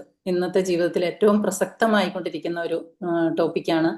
അതിലൂടെ സാറ് നമുക്ക് ഓരോ കാര്യങ്ങളും വിശദീകരിച്ച് തന്നത്. സന്തോഷം ഒരു പൂവ് പോലെയാണ്, എങ്ങനെയാണ്, അതുപോലെ തന്നെ വേരുകൾ, അതുപോലെ ദയ, സമവേദനത, ബുദ്ധി എന്ന ഉറച്ച തായ്വേരുകളുള്ള പ്രവർത്തനം, പരിശീലനം, ഇവയിലൂടെ വെള്ളം ഒഴിച്ച് സൂര്യപ്രകാശ ആകുന്ന പോസിറ്റീവ് മനോഭാവത്തിലൂടെ സൂര്യപ്രകാശത്തിന്റെ ആ ഒരു ശക്തി പൂവിലേക്ക്, ആ ചെടിയിലേക്ക് വരുമ്പോൾ മാത്രമാണ് അതിൽ മനോഹരമായിട്ടുള്ള പൂവുകൾ വിരിയുക എന്നുള്ള ഒരു വലിയ സന്ദേശമാണ് അതിൽ നമുക്ക് മനസ്സിലാക്കാൻ കഴിഞ്ഞത്. അതുപോലെ ഒരു കാര്യം എനിക്ക് പ്രത്യേകിച്ച് നോട്ട് ചെയ്യാൻ പറ്റിയത്, ഒരുപാട് നമുക്ക് ഇഷ്ടപ്പെടുന്ന വാക്കുകൾ, നമ്മുടെ ജീവിതത്തെ ഒരുപാട് സ്വാധീനിക്കുന്ന പോസിറ്റീവായിട്ടുള്ള വാക്കുകളാണ് സാർ ഇതിൽ ഉപയോഗിച്ചത്. ശാന്തത, സമാധാനം, സുഖം, സന്തോഷം, കരുണ, ദയ, സഹാനുഭൂതി, അതുപോലെ തന്നെ അനുകമ്പ, കരുതൽ, പങ്കുവയ്ക്കപ്പെടുക, തലോടൽ, നോട്ടം, പുഞ്ചിരി, ശാശ്വതമായിട്ടുള്ള സന്തോഷം, അതുപോലെ ക്ഷമ, സഹിഷ്ണുത, ആശ്വാസം, അവയൊക്കെ കമ്പാഷൻ, മറ്റൊരാളുടെ ഷൂവിൽ നിന്ന് നമ്മൾ ഒരാളെ കാണാൻ, അവരുടെ വികാരങ്ങളെ മനസ്സിലാക്കാൻ ശ്രമിക്കുക. അങ്ങനെ നമുക്ക് നമ്മുടെ ജീവിതത്തെ സ്വാധീനിക്കുന്ന ഒട്ടേറെ, നമ്മുടെ മനസ്സിന് സന്തോഷവും സമാധാനവും ആത്മാവിൽ സന്തോഷവും നൽകുന്ന ഒരുപാട് വാക്കുകളാണ് സാർ ഈ ഒരു ബുക്ക് നമ്മളെ പരിചയപ്പെടുത്തുമ്പോൾ നമുക്കായിട്ട് കരുതി വെച്ചത്, സമ്മാനമായിട്ട് നൽകിയെന്ന് പറയാം. അത് മനുഷ്യബന്ധങ്ങൾ എത്രമാത്രം അതിൽ സ്വാധീനിക്കുന്നു എന്ന് സാറിന്റെ ഇമ്പോർട്ടൻസ് പറഞ്ഞിരുന്നു. അതുപോലെ മാപ്പ് ചോദിക്കുവാനും പറയുവാനും നൽകുവാനുമുള്ള മനസ്സുണ്ടായിരിക്കുക എന്നുള്ളൊരു വലിയൊരു പാഠം നമ്മളെ പഠിപ്പിക്കുകയുണ്ടായി. അതുപോലെ തന്നെ പ്രേമവും ലൈംഗികതയും തമ്മിലുള്ള സന്തുലിതാവസ്ഥ എങ്ങനെയാണ് ഒരു മനുഷ്യ ബന്ധങ്ങളെ നിലനിർത്തിക്കൊണ്ട് പോവുക, അങ്ങനെ ഒട്ടേറെ കാര്യങ്ങൾ നമുക്ക് വളരെ സാറ് പറഞ്ഞതുപോലെ നമ്മൾ ഈ ബുക്കിലൂടെ സഞ്ചരിക്കുകയായിരുന്നു. ബുക്ക് നമ്മൾ വായിച്ചതുപോലെയുള്ള ഒരു അനുഭവമാണ് ഉണ്ടായത്. അതുപോലെ തന്നെ ആങ്കറിങ് എങ്ങനെയാണ് സ്വിച്ച് ഓൺ ചെയ്യുന്നത്, അങ്ങനെയുള്ള ആ ഒരു ആക്ടിവിറ്റിയും വളരെയധികം നമുക്ക് നമ്മുടെ ലൈഫിൽ പ്രയോജനപ്രദമായ ഒരു ഘടകമാണെന്നും കൂടി സാറ് പറയുണ്ടായി. എല്ലാം കൊണ്ടും 2025 ഏറ്റവും മനോഹരമായിരുന്നു. 2026 അതിലും മനോഹരമാവട്ടെ. എൻ്റെ പ്രിയപ്പെട്ടവർക്ക് എല്ലാവർക്കും ഹൃദയം നിറഞ്ഞ പുതുവത്സര ആശംസകൾ, ഹൃദയം നിറഞ്ഞ നന്ദി. Thank you. Babu Thomas sir, ഞങ്ങളുടെ കോട്ടയത്തിന്റെ പ്രസിഡന്റാണ്. ജീവിതത്തിന്റെ ലക്ഷ്യം സന്തോഷമായിരിക്കുക എന്നതാണ്. ആ സന്തോഷം നമുക്ക് ലഭിക്കുമ്പോൾ നമുക്ക് മറ്റുള്ളവരുമായിട്ട് റിലേഷൻഷിപ്പ് നടത്താനുള്ള അവസരവും ലക്ഷ്യബോധവും ഉണ്ടാകും. അങ്ങനെയുള്ള ഒരു പോസിറ്റീവ് മാനസികാവസ്ഥയാണിത്.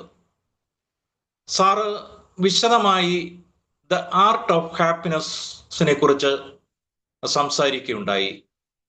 സാറിൻ്റെ class the art of happiness, സന്തോഷത്തിൻ്റെ കല എന്ന പുസ്തകം ദലൈലാമയും അതുപോലെ തന്നെ ഹോവാർഡ് ഗാർഡനറും കൂടി ചേർന്നെഴുതിയ ഒരു പുസ്തകത്തിൻ്റെ എല്ലാ അധ്യായങ്ങളിലൂടെയും സാർ കടന്നുപോയി. അതിലെ പ്രധാന പ്രതിപാദ്യം, നമ്മൾ ഓർത്തിരിക്കേണ്ട വസ്തുതകൾ എന്നിവയെക്കുറിച്ച് വിശദമായി തന്നെ പറഞ്ഞു. സാറിൻ്റെ ക്ലാസ് സന്തോഷം എന്ന ഒരു വികാരത്തെക്കുറിച്ച് ആരംഭിച്ച് ഈ സന്തോഷത്തിന് എന്തെല്ലാം കാര്യങ്ങളാണ് വിഘാതമായിട്ട് വരുന്നത്, അല്ലെങ്കിൽ അതിൻ്റെ തടസ്സങ്ങൾ എന്തെല്ലാമാണ്? ജീവിതത്തില് പ്രതീക്ഷകളും സ്വപ്നങ്ങളുമാണ് മുന്നോട്ട് ജീവിതത്തെ നയിക്കുന്നത്. ആ പ്രതീക്ഷകളും സ്വപ്നങ്ങളും ഒക്കെ കുറഞ്ഞു പോകുമ്പോൾ ജീവിതം സങ്കുചിതമായി പോകും. തുടങ്ങി നമുക്ക് എന്തെല്ലാം കാര്യങ്ങളിൽ മൂലമാണ് നമുക്ക് ഈ സന്തോഷാവസ്ഥ നഷ്ടമാകുന്നത് എന്നതിനെക്കുറിച്ച് പറഞ്ഞിട്ട് സാറ് തെരഞ്ഞെടുപ്പുകളിലേക്ക് കടന്നു. ജീവിതത്തിൽ ചില തെരഞ്ഞെടുപ്പുകൾ വേണം. അങ്ങനെയുള്ള ഉചിതമായ തെരഞ്ഞെടുപ്പുകൾ നമുക്ക് ഉണ്ടാകുമ്പോൾ ഹാപ്പിനെസ് എന്ന അവസ്ഥയിലേക്ക് നമ്മൾ മാറ്റപ്പെടും. അതിനുശേഷം സാറ് മാറ്റങ്ങളെക്കുറിച്ച് വിശദമായിട്ട് പറഞ്ഞതിന് ശേഷം ചില ജീവിത നിലപാടുകളെ കുറിച്ച് പറഞ്ഞു. ചില ജീവിത നിലപാടുകൾ നമുക്ക് വേണം. നമുക്ക് ഗ്രാറ്റിറ്റ്യൂഡ് വേണം, അതുപോലെ തന്നെ പാഷൻ വേണം, നമ്മൾ കമ്പാഷൻ ഉള്ളവരായിരിക്കണം. അങ്ങനെ വിവിധ കാര്യങ്ങളെക്കുറിച്ച് സാറ് പറഞ്ഞു. ക്ലാസിൻ്റെ അവസാനം ആങ്കറിങ് സ്വിച്ച് ടെക്നിക്ക് ഉപയോഗിച്ച് സന്തോഷത്തിൻ്റെ അനുഭവത്തിലേക്ക് നമ്മളെ എത്തിച്ചു. അങ്ങനെ വളരെ മനോഹരമായിട്ട് ക്ലാസ് നയിച്ചു. കോട്ടയത്തിൻ്റെ ഭാരവാഹി എന്ന അതിലുപരി സാറ് ഈ ജില്ലയുടെ മാത്രമല്ല സ്റ്റേറ്റിൻ്റെ എല്ലാം പ്രോഗ്രാമിൽ നയിക്കുന്നതിൽ വളരെ സജീവമായി പ്രവർത്തിക്കുന്നു. സാറിന് ഔദ്യോഗികമായി തന്നെ കോട്ടയം ജില്ലയുടെ പേരിലുള്ളതായ നന്ദിയും കൂടി ഈ അവസരത്തിൽ അറിയിക്കുകയാണ്.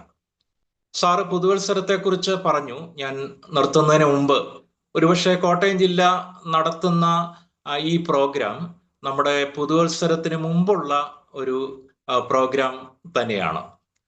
അപ്പോഴേ 2026 ആ പടിവാതിലേക്ക് നമ്മൾ പ്രവേശിക്കുകയാണ്. അപ്പോൾ നല്ലൊരു പുതുവത്സരം എല്ലാവർക്കും കോട്ടയം ജില്ലയുടെ PCTA നാമത്തിൽ ആശംസിക്കുകയാണ്. ജഗദീശ്വരന്റെ അനുഗ്രഹങ്ങൾ എല്ലാവർക്കും ഉണ്ടാകട്ടെ. സന്തോഷപൂർവ്വം വാക്കുകൾ. താങ്ക് യു ബാബു സാർ, തീർച്ചയായിട്ടും വളരെ സന്തോഷം. Paul sir. Paul sir admit. ശരിക്കും സന്തോഷത്തിന്റെ സ്കെയിലിൽ ഏറ്റവും ഉയർന്ന 10 മാർക്ക് തന്നെയാണ് എനിക്കുള്ളതെന്ന് മനസ്സിലാക്കി തന്ന ഒരു പ്രഭാഷണം തന്നെയാണ് സാബു കേരളം നടത്തിയത്. അത് വളരെയധികം സന്തോഷം തന്നു. ആർട്ട് ഓഫ് ഹാപ്പിനെസ് എന്ന പുസ്തകം കയ്യിലെടുത്ത് വീണ്ടും വായിക്കണം എന്നുള്ള ഒരു തോന്നലും ഉണ്ടാക്കി തന്നു. ആ പുസ്തകത്തിൻ്റെ എല്ലാ അന്തസത്തയും ഞങ്ങളുടെ മുമ്പിൽ അവതരിപ്പിക്കാനായിട്ട് സാബുവിന് സാധിച്ചു. അതും വളരെയധികം സന്തോഷം തരുന്നു. എന്നും ഈ കഴിഞ്ഞുപോയ വർഷത്തിൻ്റെ സന്തോഷാവസ്ഥകളെല്ലാം മനസ്സിൽ കരുതി വെച്ച് മുന്നോട്ട് പോകാനുള്ള ആങ്കറിങ് കൂടി തന്നതുകൊണ്ട് വളരെയധികം സന്തോഷത്തിൽ ഇനി എല്ലാവർക്കും മുന്നോട്ട് പോകാൻ സാധിക്കട്ടെ എന്ന ആശംസയോടുകൂടി നിർത്തുന്നു. Thank you. Okay, thank you sir. Vijayaraman sir.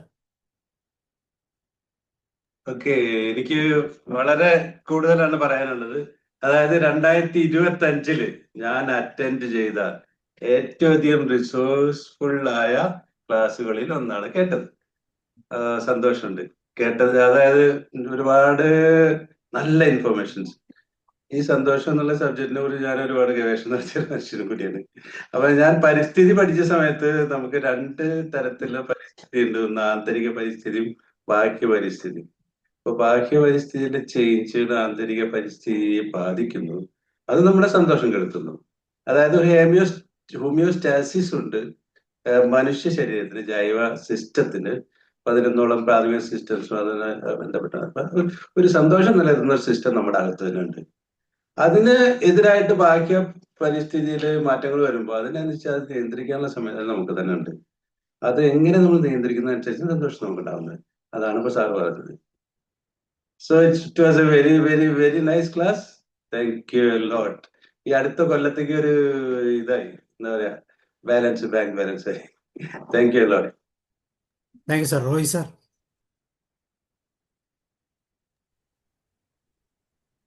വേറെ ആദ്യം തന്നെ സന്തോഷം എന്താണ് എന്ന് പാർട്ടിസിപ്പൻസിനെ കൊണ്ടൊക്കെ ഒന്ന് ചിന്തിപ്പിച്ചു. തുടർന്ന് സന്തോഷത്തിന്റെ അടിസ്ഥാനം എക്സാമ്പിൾ സഹിതം പരീക്ഷയ്ക്ക് തോറ്റ കുട്ടിയുടെ കാര്യം, ജയിച്ച കുട്ടിയുടെ കാര്യം പറഞ്ഞു. അപ്പോൾ അങ്ങനെ നല്ല കുറെ കാര്യങ്ങൾ സാർ പറഞ്ഞു. പഠനത്തിൽ സന്തോഷം ആയിരിക്കണം മാത്രമല്ല ലക്ഷ്യം, മറ്റു മൃഗങ്ങൾ പഠിപ്പിക്കാനുള്ള കാര്യങ്ങൾ വേണമെന്ന് പറഞ്ഞു. പിന്നെ മനുഷ്യനും മൃഗങ്ങളും തമ്മിലുള്ള വ്യത്യാസം, ആ കാര്യങ്ങളൊക്കെ വളരെ ഭംഗിയായി ഈ സന്തോഷത്തിന് അടിസ്ഥാനമായ കാര്യങ്ങൾ കണ്ടു. അതുപോലെ തന്നെ മുഖമാണ് പ്രകടമാക്കുന്ന ഭാഗമൊക്കെ സാർ പറഞ്ഞത് വളരെ ശരിക്കും എൻജോയബിൾ ആയിരുന്നു, മനസ്സിലാക്കാനും കഴിഞ്ഞു. അതുപോലെ തന്നെ സന്തോഷത്തിൻ്റെ മുന്നിലുള്ള തടസ്സങ്ങൾ അതൊക്കെ ചിന്തിക്കാനും ഒക്കെയുള്ള അവസരങ്ങൾ തന്നു. ഇതിനെല്ലാം ഉപരിയായിട്ട് തുടർച്ചയായി കോപം, ഉത്കണ്ഠ ഉണ്ടാകുന്ന പ്രതിഫലനമാണ് ഇതിന് ശരീരത്തിനെ ബാധിക്കുന്ന കാര്യമാണ്. അതെന്ന് അതിൽ പറഞ്ഞതെല്ലാം എനിക്ക് അതുപോലെ ഫോളോ ചെയ്യാനും മനസ്സിലാക്കാനും കഴിയും. സങ്കടം, അതായത് അതുപോലെ തന്നെ സാറ് പറഞ്ഞു സങ്കടത്തെ പരിവർത്തനം ചെയ്യുക, ഒരു അധ്യാപകനെ പോലെ കാണുക. അതൊക്കെ എന്ന് പറഞ്ഞാൽ വളരെ നമുക്ക് മനസ്സിലാക്കാൻ പറ്റുന്ന ചില ഇതായിരുന്നു. ഓക്കെ, അതുകൊണ്ട് എല്ലാം കൊണ്ടും അതിനൊക്കെ അവസാനമായിട്ട് സാറ് പറഞ്ഞു മറ്റുള്ളവരുടെ സ്ഥാനത്ത് നിന്ന് ചിന്തിക്കാൻ പറഞ്ഞ ഒരു കാര്യം. അത് ഞാൻ പലപ്പോഴും ശ്രദ്ധിക്കാറുമുണ്ട്. അതൊരു വലിയ അനുഭവമാണ്. നമ്മുടെ കോപങ്ങളൊക്കെ നിയന്ത്രിക്കാനൊക്കെ വളരെ പറ്റുമെന്ന് അവരുടെ സ്ഥാനത്ത് നിന്ന് ചിന്തിക്കുക എന്ന് പറയുന്നത്. വികാരങ്ങൾ നിയന്ത്രിക്കാൻ പറ്റുന്ന ഒരു ഭാഗമാണ്. പിന്നെ മാപ്പ് ചോദിക്കാനും നൽകാനും മനസ്സുണ്ടാകണം. ഇതൊക്കെ സന്തോഷത്തിന്റെ അടിസ്ഥാനത്തിൽ ഞാൻ കുറിച്ചു വെച്ച ചില കാര്യങ്ങളൊക്കെയാണ്. ഓക്കെ, അതുപോലെ പണവും സന്തോഷവും പ്രേമവും സ്നേഹവും ലൈംഗികതയും എല്ലാം സാർ വിശകലനം ചെയ്തു.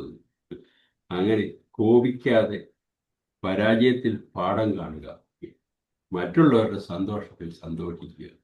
ഇതിനെല്ലാം ഉപരിയായി ഈ വർഷമുണ്ടായ ദുഃഖകരമായ സങ്കടകരമായ കാര്യങ്ങളും സന്തോഷകരമായ കാര്യങ്ങളും എല്ലാം ഒന്ന് റീകളക്ട് ചെയ്യുന്നതിനും അതിൽ സന്തോഷം കാണുകയും ഒരു പുതിയ വർഷം നല്ലൊരു തുടക്കത്തിനുള്ള എല്ലാ ഗൈഡ് ലൈൻസും തന്ന് സാറിന്, ഞാൻ ബുക്കിൻ്റെ റിവ്യൂ ആയിട്ടല്ല കാണുന്നത്, ആ ബുക്കിൽ ഒന്നുകൂടെ ആണെങ്കിലും സാർ പറഞ്ഞു തന്ന കാര്യങ്ങൾക്ക് വളരെയധികം വാല്യൂ കൊടുത്തുകൊണ്ട് എല്ലാവിധ ആശംസകളും നേരുന്നു, അഭിനന്ദനങ്ങൾ നേരുന്നു. എല്ലാവർക്കും പുതുവത്സരാശംസകൾ. അത് നമുക്ക് ഫോളോ ചെയ്യും. Thank you sir. Thank you sir. Operator sir. Thank you sir. ഞാൻ എൻ്റെ 5 മാർക്ക് ഇട്ടത് എൻ്റെ ചിരിക്കായിരുന്നു, എൻ്റെ മുഖത്തിനല്ല. പിന്നെ എനിക്കറിയാം എൻ്റെ ചിരി പോരാണ്, അതുകൊണ്ടാണ് ഞാൻ 5 മാർക്ക് ഇട്ടത്. പിന്നെ അവിടെ ഒരു കമ്പാരിസണും വന്ന് കാണും എന്നെ സംബന്ധിച്ചിടത്തോളം. പിന്നെ സാറ് ശരിക്കും പറഞ്ഞാല് നമ്മളോട് ആദ്യം ചോദിച്ചു, ആ ചോദിച്ച ചോദ്യത്തിന് നമ്മളെല്ലാവരും ഉത്തരം പറഞ്ഞു കഴിഞ്ഞിട്ട് സാർ അത് 100 ഇരട്ടിയായിട്ട് എങ്ങനെ ഇത്ര വേഗം തിരിച്ചു തന്നു എന്നുള്ളതാണ് എൻ്റെ ഒരു അതിശയം. പിന്നെ എല്ലാവരെയും തൃപ്തിപ്പെടുത്തിക്കൊണ്ട് എല്ലാവരും പറഞ്ഞ എല്ലാ പോയിന്റ്സും സാർ അതിൻ്റെ അകത്ത് ഉൾക്കൊണ്ടിട്ടുണ്ട്. പിന്നെ സാറ് പറഞ്ഞു പശു പുല്ല് തിന്നുന്നു ഉറങ്ങുന്നു, പശു ഹാപ്പിയാണ്. അതുപോലെ ഹാപ്പി ആയിട്ട് ആണ് മനുഷ്യനും. കുറേ ആളുകൾ, ഞാൻ എപ്പോഴും പറയുന്ന പോലെ ചിന്തിക്കാൻ അറിയാത്ത ഒരുപാട് ആളുകളുണ്ട്, അവരൊക്കെ അങ്ങനെ ഹാപ്പിയാണ്. പക്ഷെ അവർക്ക് പെട്ടെന്ന് നമ്മൾ ഇത്രയും ചിന്തിക്കുമ്പോഴാണ് നമുക്ക് ഇത്രയും കൂടുതൽ ബുദ്ധിമുട്ടുകളും ദുഃഖങ്ങളും എല്ലാം ഉണ്ടാകുന്നതും എന്ന് എനിക്ക് തോന്നുന്നു. പിന്നെ പണം ഉണ്ടായാലും സന്തോഷം ഉണ്ടാകണമെന്നില്ല. പക്ഷെ ആദ്യകാലത്ത് നമ്മൾ പണത്തിന് വേണ്ടി, പണം ഇല്ലല്ലോ, തുടക്കത്തിൽ നമ്മൾ വല്ലാതെ പണത്തിന് വേണ്ടി താല്പര്യം കാണിക്കും. പണമില്ലാതെ കാര്യങ്ങൾ നടക്കുകയില്ലല്ലോ. പണമൊക്കെ ആയി കഴിയുമ്പോഴാണ് നമുക്ക് മനസ്സിലാകുന്നത് ഈ പണം ആയിരുന്നില്ല, പക്ഷെ പണം വേണം. അതൊരു വല്ലാത്തൊരു പ്രഹേളികയാണ്. പണം ഇല്ലാതെ പറ്റുമോ ഇല്ല, എന്നാൽ പണത്തിന് വേണ്ടി മാത്രം പക്ഷെ നമ്മുടെ കയ്യിൽ പണം ആയി കഴിയുമ്പോൾ നമുക്ക് മറ്റുള്ളവരുടെ ഷൂസിൽ കാലിടുകയോ അല്ലെങ്കിൽ അനുകമ്പ കാണിക്കുകയോ എല്ലാം ചെയ്യാമല്ലോ എന്നുള്ള ഒരു സമാധാനം ആണോ വേണ്ടിയതെന്ന് എനിക്ക് സംശയമുണ്ട്. പിന്നെ ഒരു വിജയവും നമുക്ക് മുഴുവൻ സന്തോഷവും തരുന്നില്ല. പക്ഷെ ആ രണ്ടുപേർക്ക് ഒരുമിച്ച് ഒരു ജോലി പ്രൊമോഷൻ കിട്ടേണ്ട സമയത്ത് രണ്ടുപേരും എലിജിബിൾ ആണ്, ആർക്ക് വേണമെങ്കിലും കിട്ടട്ടെ എന്നുള്ള ഒരു ചിന്താഗതി ഉണ്ടാക്കിയെടുക്കാൻ ബുദ്ധിമുട്ടൊന്നുമില്ല. പക്ഷെ ആ ഒരു ചിന്താഗതി ഉണ്ടാക്കിയെടുത്താൽ സങ്കടം വരുകയില്ല. ഇപ്പം നിനക്ക് കിട്ടിയ അടുത്തത് അതിലും വലിയ പ്രൊമോഷൻ ആയിരിക്കും ചിലപ്പം മറ്റേ ആൾക്ക് കിട്ടാൻ പോണത്. അങ്ങനെ ചിന്തിക്കാനുള്ള ഒരു മനസ്സ് ഉണ്ടാക്കിയെടുക്കാൻ പറ്റും. അങ്ങനെ ഉണ്ടാക്കിയെടുത്താൽ ഒരു മത്സരവും കമ്പാരിസണും ഒക്കെ കുറയും. പിന്നെ സാബു സാറ് ചെയ്യുന്നത് കാര്യങ്ങളാണ് ശരിക്കും പറഞ്ഞാൽ സാറ് പറഞ്ഞത്. അതുകൊണ്ടാണ് അത് ശരിക്കും നമ്മുടെ മനസ്സിൽ അത്രയും കൃത്യമായിട്ട് ഇത്ര സ്പീഡിൽ പറഞ്ഞിട്ടും നമുക്കത് ഉൾക്കൊള്ളാൻ പറ്റിയത്. നമുക്ക് എല്ലാവർക്കും ചിരി വിടർത്താൻ വേണ്ടി സാറ് വെള്ളവും വളവും പേരും പ്രദാനം ചെയ്യുന്നുണ്ട്. ശരിക്കും പറഞ്ഞാൽ അതാണ് സാറ് ചെയ്യുന്ന കാര്യങ്ങളാണ് ശരിക്കും പറഞ്ഞത്. അതാണ് സാറിന് ഇത്ര വേഗത്തിൽ സ്പീഡിൽ പറഞ്ഞിട്ട് നമുക്കൊക്കെ അത് ഹൃദിസ്ഥമാക്കാനും മനസ്സിൽ പതിയാനും അവസരം ഉണ്ടായത്, അല്ലെങ്കിൽ അതിനുള്ള അത് സംഭവിച്ചത്. Thank you sir. Okay. Rajeev sir, George sir പറഞ്ഞു. Thank you sir. First of all congratulations.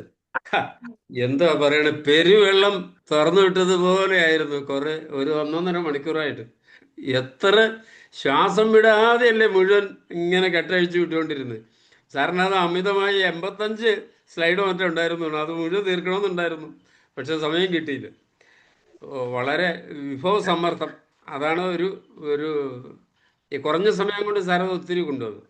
സാറേ, ഈ വർഷത്തിൽ തിരിഞ്ഞു നോക്കുമ്പോൾ ഒരു പക്ഷേ ഇതുവരെ കേട്ടതിൻ്റെയൊക്കെ ഒരു സമ്മറി ഉൾപ്പെടുത്തിയതായിരുന്നു. പലപ്പോഴും കേട്ടിട്ടുണ്ട് സന്തോഷത്തിൻ്റെ കുറുക്കുവഴി അത് ഇത് എന്നൊക്കെ പറഞ്ഞെങ്കിലും അത് സമാഹരിച്ച് ആറ്റിക്കുറുക്കി വേണ്ട ആ സത്ത് എടുത്ത് കൊണ്ടുവന്നതുപോലെ തോന്നിപ്പോയി. എപ്പോഴാണേലും എവിടെയായിരുന്നാലും ഉപരിതലത്തിലെ തിരകൾ പോലെ നമുക്ക് പ്രശ്നങ്ങളെയൊക്കെ ഒന്ന് കാണാൻ പറ്റും. അങ്ങനെ കണക്കാക്കിയാൽ മതി എന്നൊക്കെ തോന്നാൻ ഒത്തിരി ഓരോന്നൊരുതാലും ഉണ്ട്, വിസ്തൃതമാണ്. വളരെ നന്ദി, ഒത്തിരി സന്തോഷം, ഒത്തിരി ഉൾക്കാഴ്ച തന്നു. Thank you.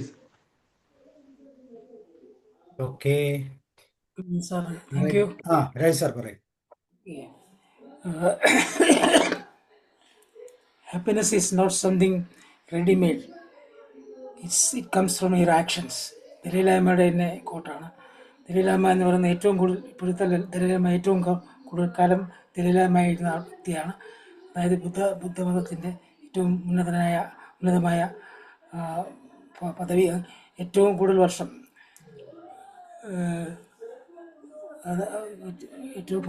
വഹിച്ചിട്ടിരിക്കുന്ന വ്യക്തിയാണ്. എനിക്ക് എട്ടാമത്തെ വയസ്സിൽ ദലൈലാമയായതാണ്. ഇപ്പോൾ 88 90 വയസ്സിൽ കൂടുതലുണ്ട്. ഇപ്പം എത്ര വർഷമായിട്ട് അദ്ദേഹം ദലൈലാമ എന്ന ഏറ്റവും വലിയ ലാമ എന്നുള്ള അർത്ഥമാണ് ആയിട്ടിരിക്കുന്നു.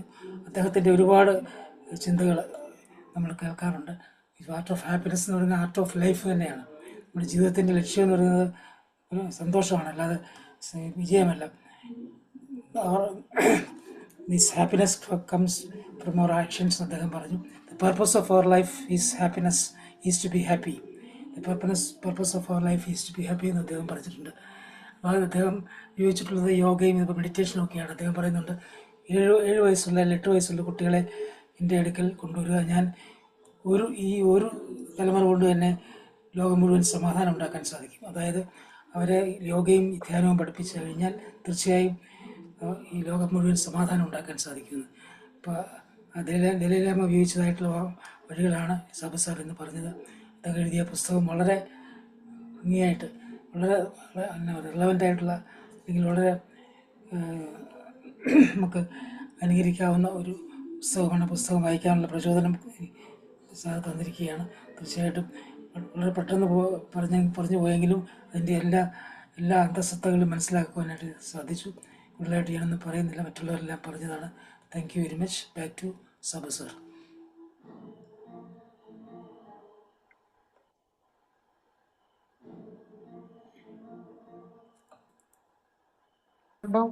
പറയാം.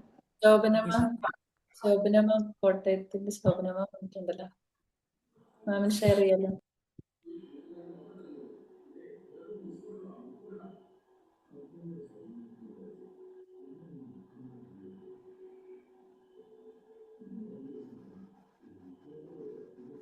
സാറേ, അനിൽ സർ. പറഞ്ഞോളൂ. സാറേ കേൾക്കാവോ? കേൾക്കാം പറഞ്ഞു. കേൾക്കാമല്ലോ.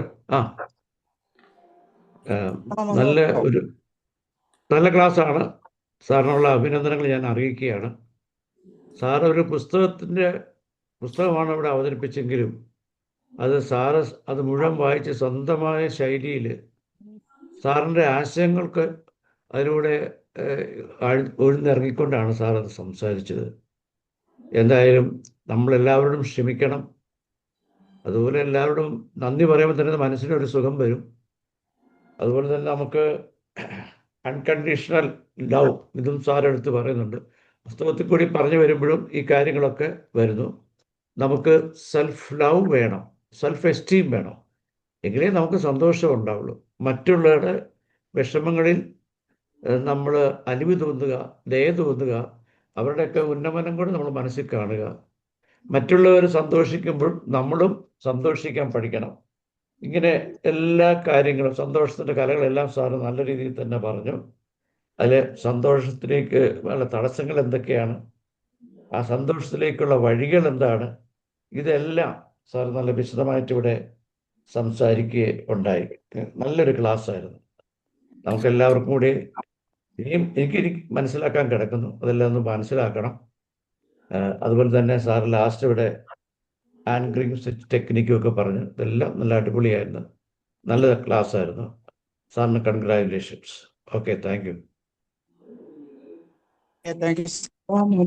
പറഞ്ഞോളോ, പഠിച്ചോളോ ബാക്കിയുള്ളത്.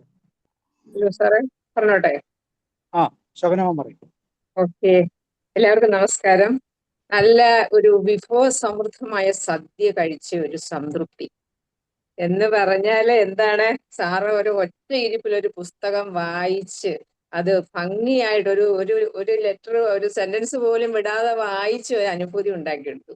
സാബു സാറിന്റെ ജീവിതം സാർ ഇവിടെ നമ്മുടെ മുന്നിൽ അവതരിപ്പിക്കുകയായിരുന്നു എന്നുള്ളതിന് യാതൊരു സംശയവുമില്ല. സാബു സാറിനെ അറിയാവുന്നവർക്കെല്ലാം അറിയാം.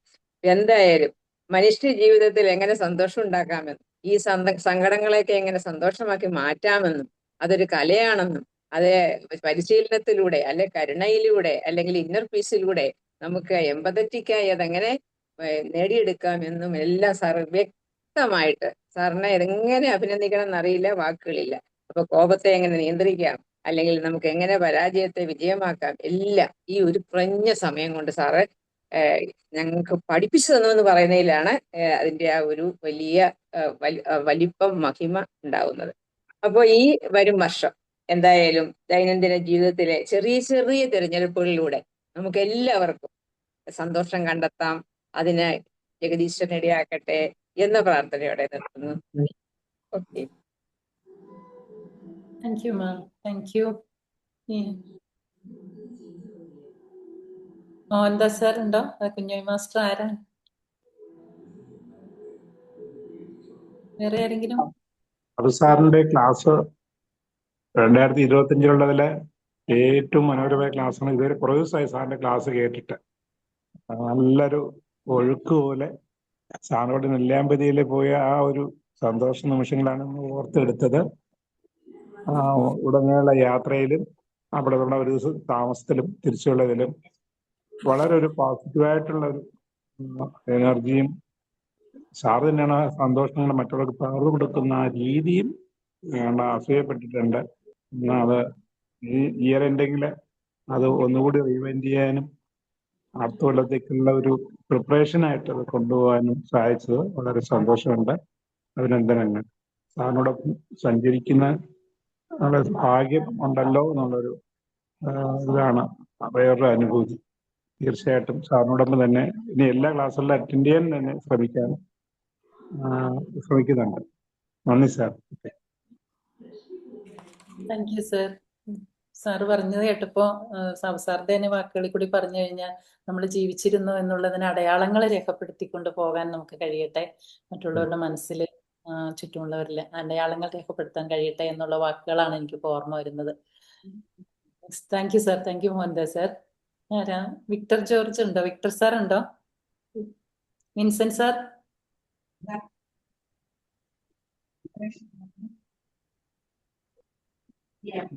ഇനി ആരെങ്കിലും വേറെ ആർക്കെങ്കിലും മരിമാമുണ്ടോ? Yes, ma'am. Thank you for inviting me. അടിപൊളി സെഷൻ ആയിരുന്നു മാം. ഞാൻ അതാണ്ട് സാധാരണ ഞാൻ ഇത്രയും നേരം ഇരിക്കാറില്ല, ഏറ്റവും ലാസ്റ്റ് അങ്ങ് പോകുന്നു. പക്ഷേ ഇത് എനിക്ക് ഇരുന്ന് പോയി അങ്ങ്. കാരണം ഒരു വ്യത്യസ്തമായ ഒരു അവതരണമായിരുന്നു. ആ പുസ്തകം മുഴുവൻ നമ്മൾ ബൈഹേർട്ടാക്കി. അതുപോലെ സാറിൻ്റെ ചിന്തകളിലൂടെ 2026 നിറഞ്ഞ ഒരു സന്തോഷത്തോടെ നമുക്ക് പ്രവേശിക്കാൻ സാധിക്കുന്ന തരത്തിൽ വളരെ അടിപൊളി session. Thank you sir. Thank you very much. Thank you ma'am. Elizabeth, അത് രാജു ഫിലിപ്പ് സാറാന്ന് തോന്നുന്നു അല്ലേ? കുഞ്ഞോയ് മാസ്റ്റർ, മധു ആരാണ്? ശ്രീജ, വേറെ ആരെങ്കിലും ഷെയർ ചെയ്യുന്നുണ്ടോ? മാഡം, എനിക്ക് വിൻസെന്റ് സാർ. അധികമൊന്നും പറയാനില്ല. ഈ പുസ്തകത്തിന്റെ പേര് ആദ്യം കണ്ടപ്പോൾ ഞാൻ വിചാരിച്ചു ഈ പുസ്തകം ഞാൻ വായിച്ചിട്ടില്ല, so I should read it. പക്ഷേ സാബു സാറ് അത് എക്സ്പ്ലെയിൻ ചെയ്ത് അതിനെപ്പറ്റി പറഞ്ഞു തന്നപ്പോൾ ഞാൻ വിചാരിച്ചു ഇനിയിപ്പോൾ പുസ്തകത്തിന് കാശ് കളഞ്ഞേണ്ട ആവശ്യമില്ല. It was so wonderful. So he has explained it in a very nice way. അതുകൊണ്ട് ഞാൻ ഇപ്പോൾ വിചാരിക്കുകയാണ് ആ പുസ്തകം വായിക്കേണ്ട ആവശ്യമില്ല. പുസ്തകം വായിക്കാണ്ട് തന്നെ അദ്ദേഹം വളരെ വ്യക്തമായിട്ട് ആ പുസ്തകത്തെക്കുറിച്ച് നമുക്ക് ആ ചാപ്റ്റർ വൈസ് ഡിസ്ക്രൈബ് ചെയ്ത് തന്നു. വളരെ നല്ലൊരു ഇതായിരുന്നു. Thank you very much. Thank you.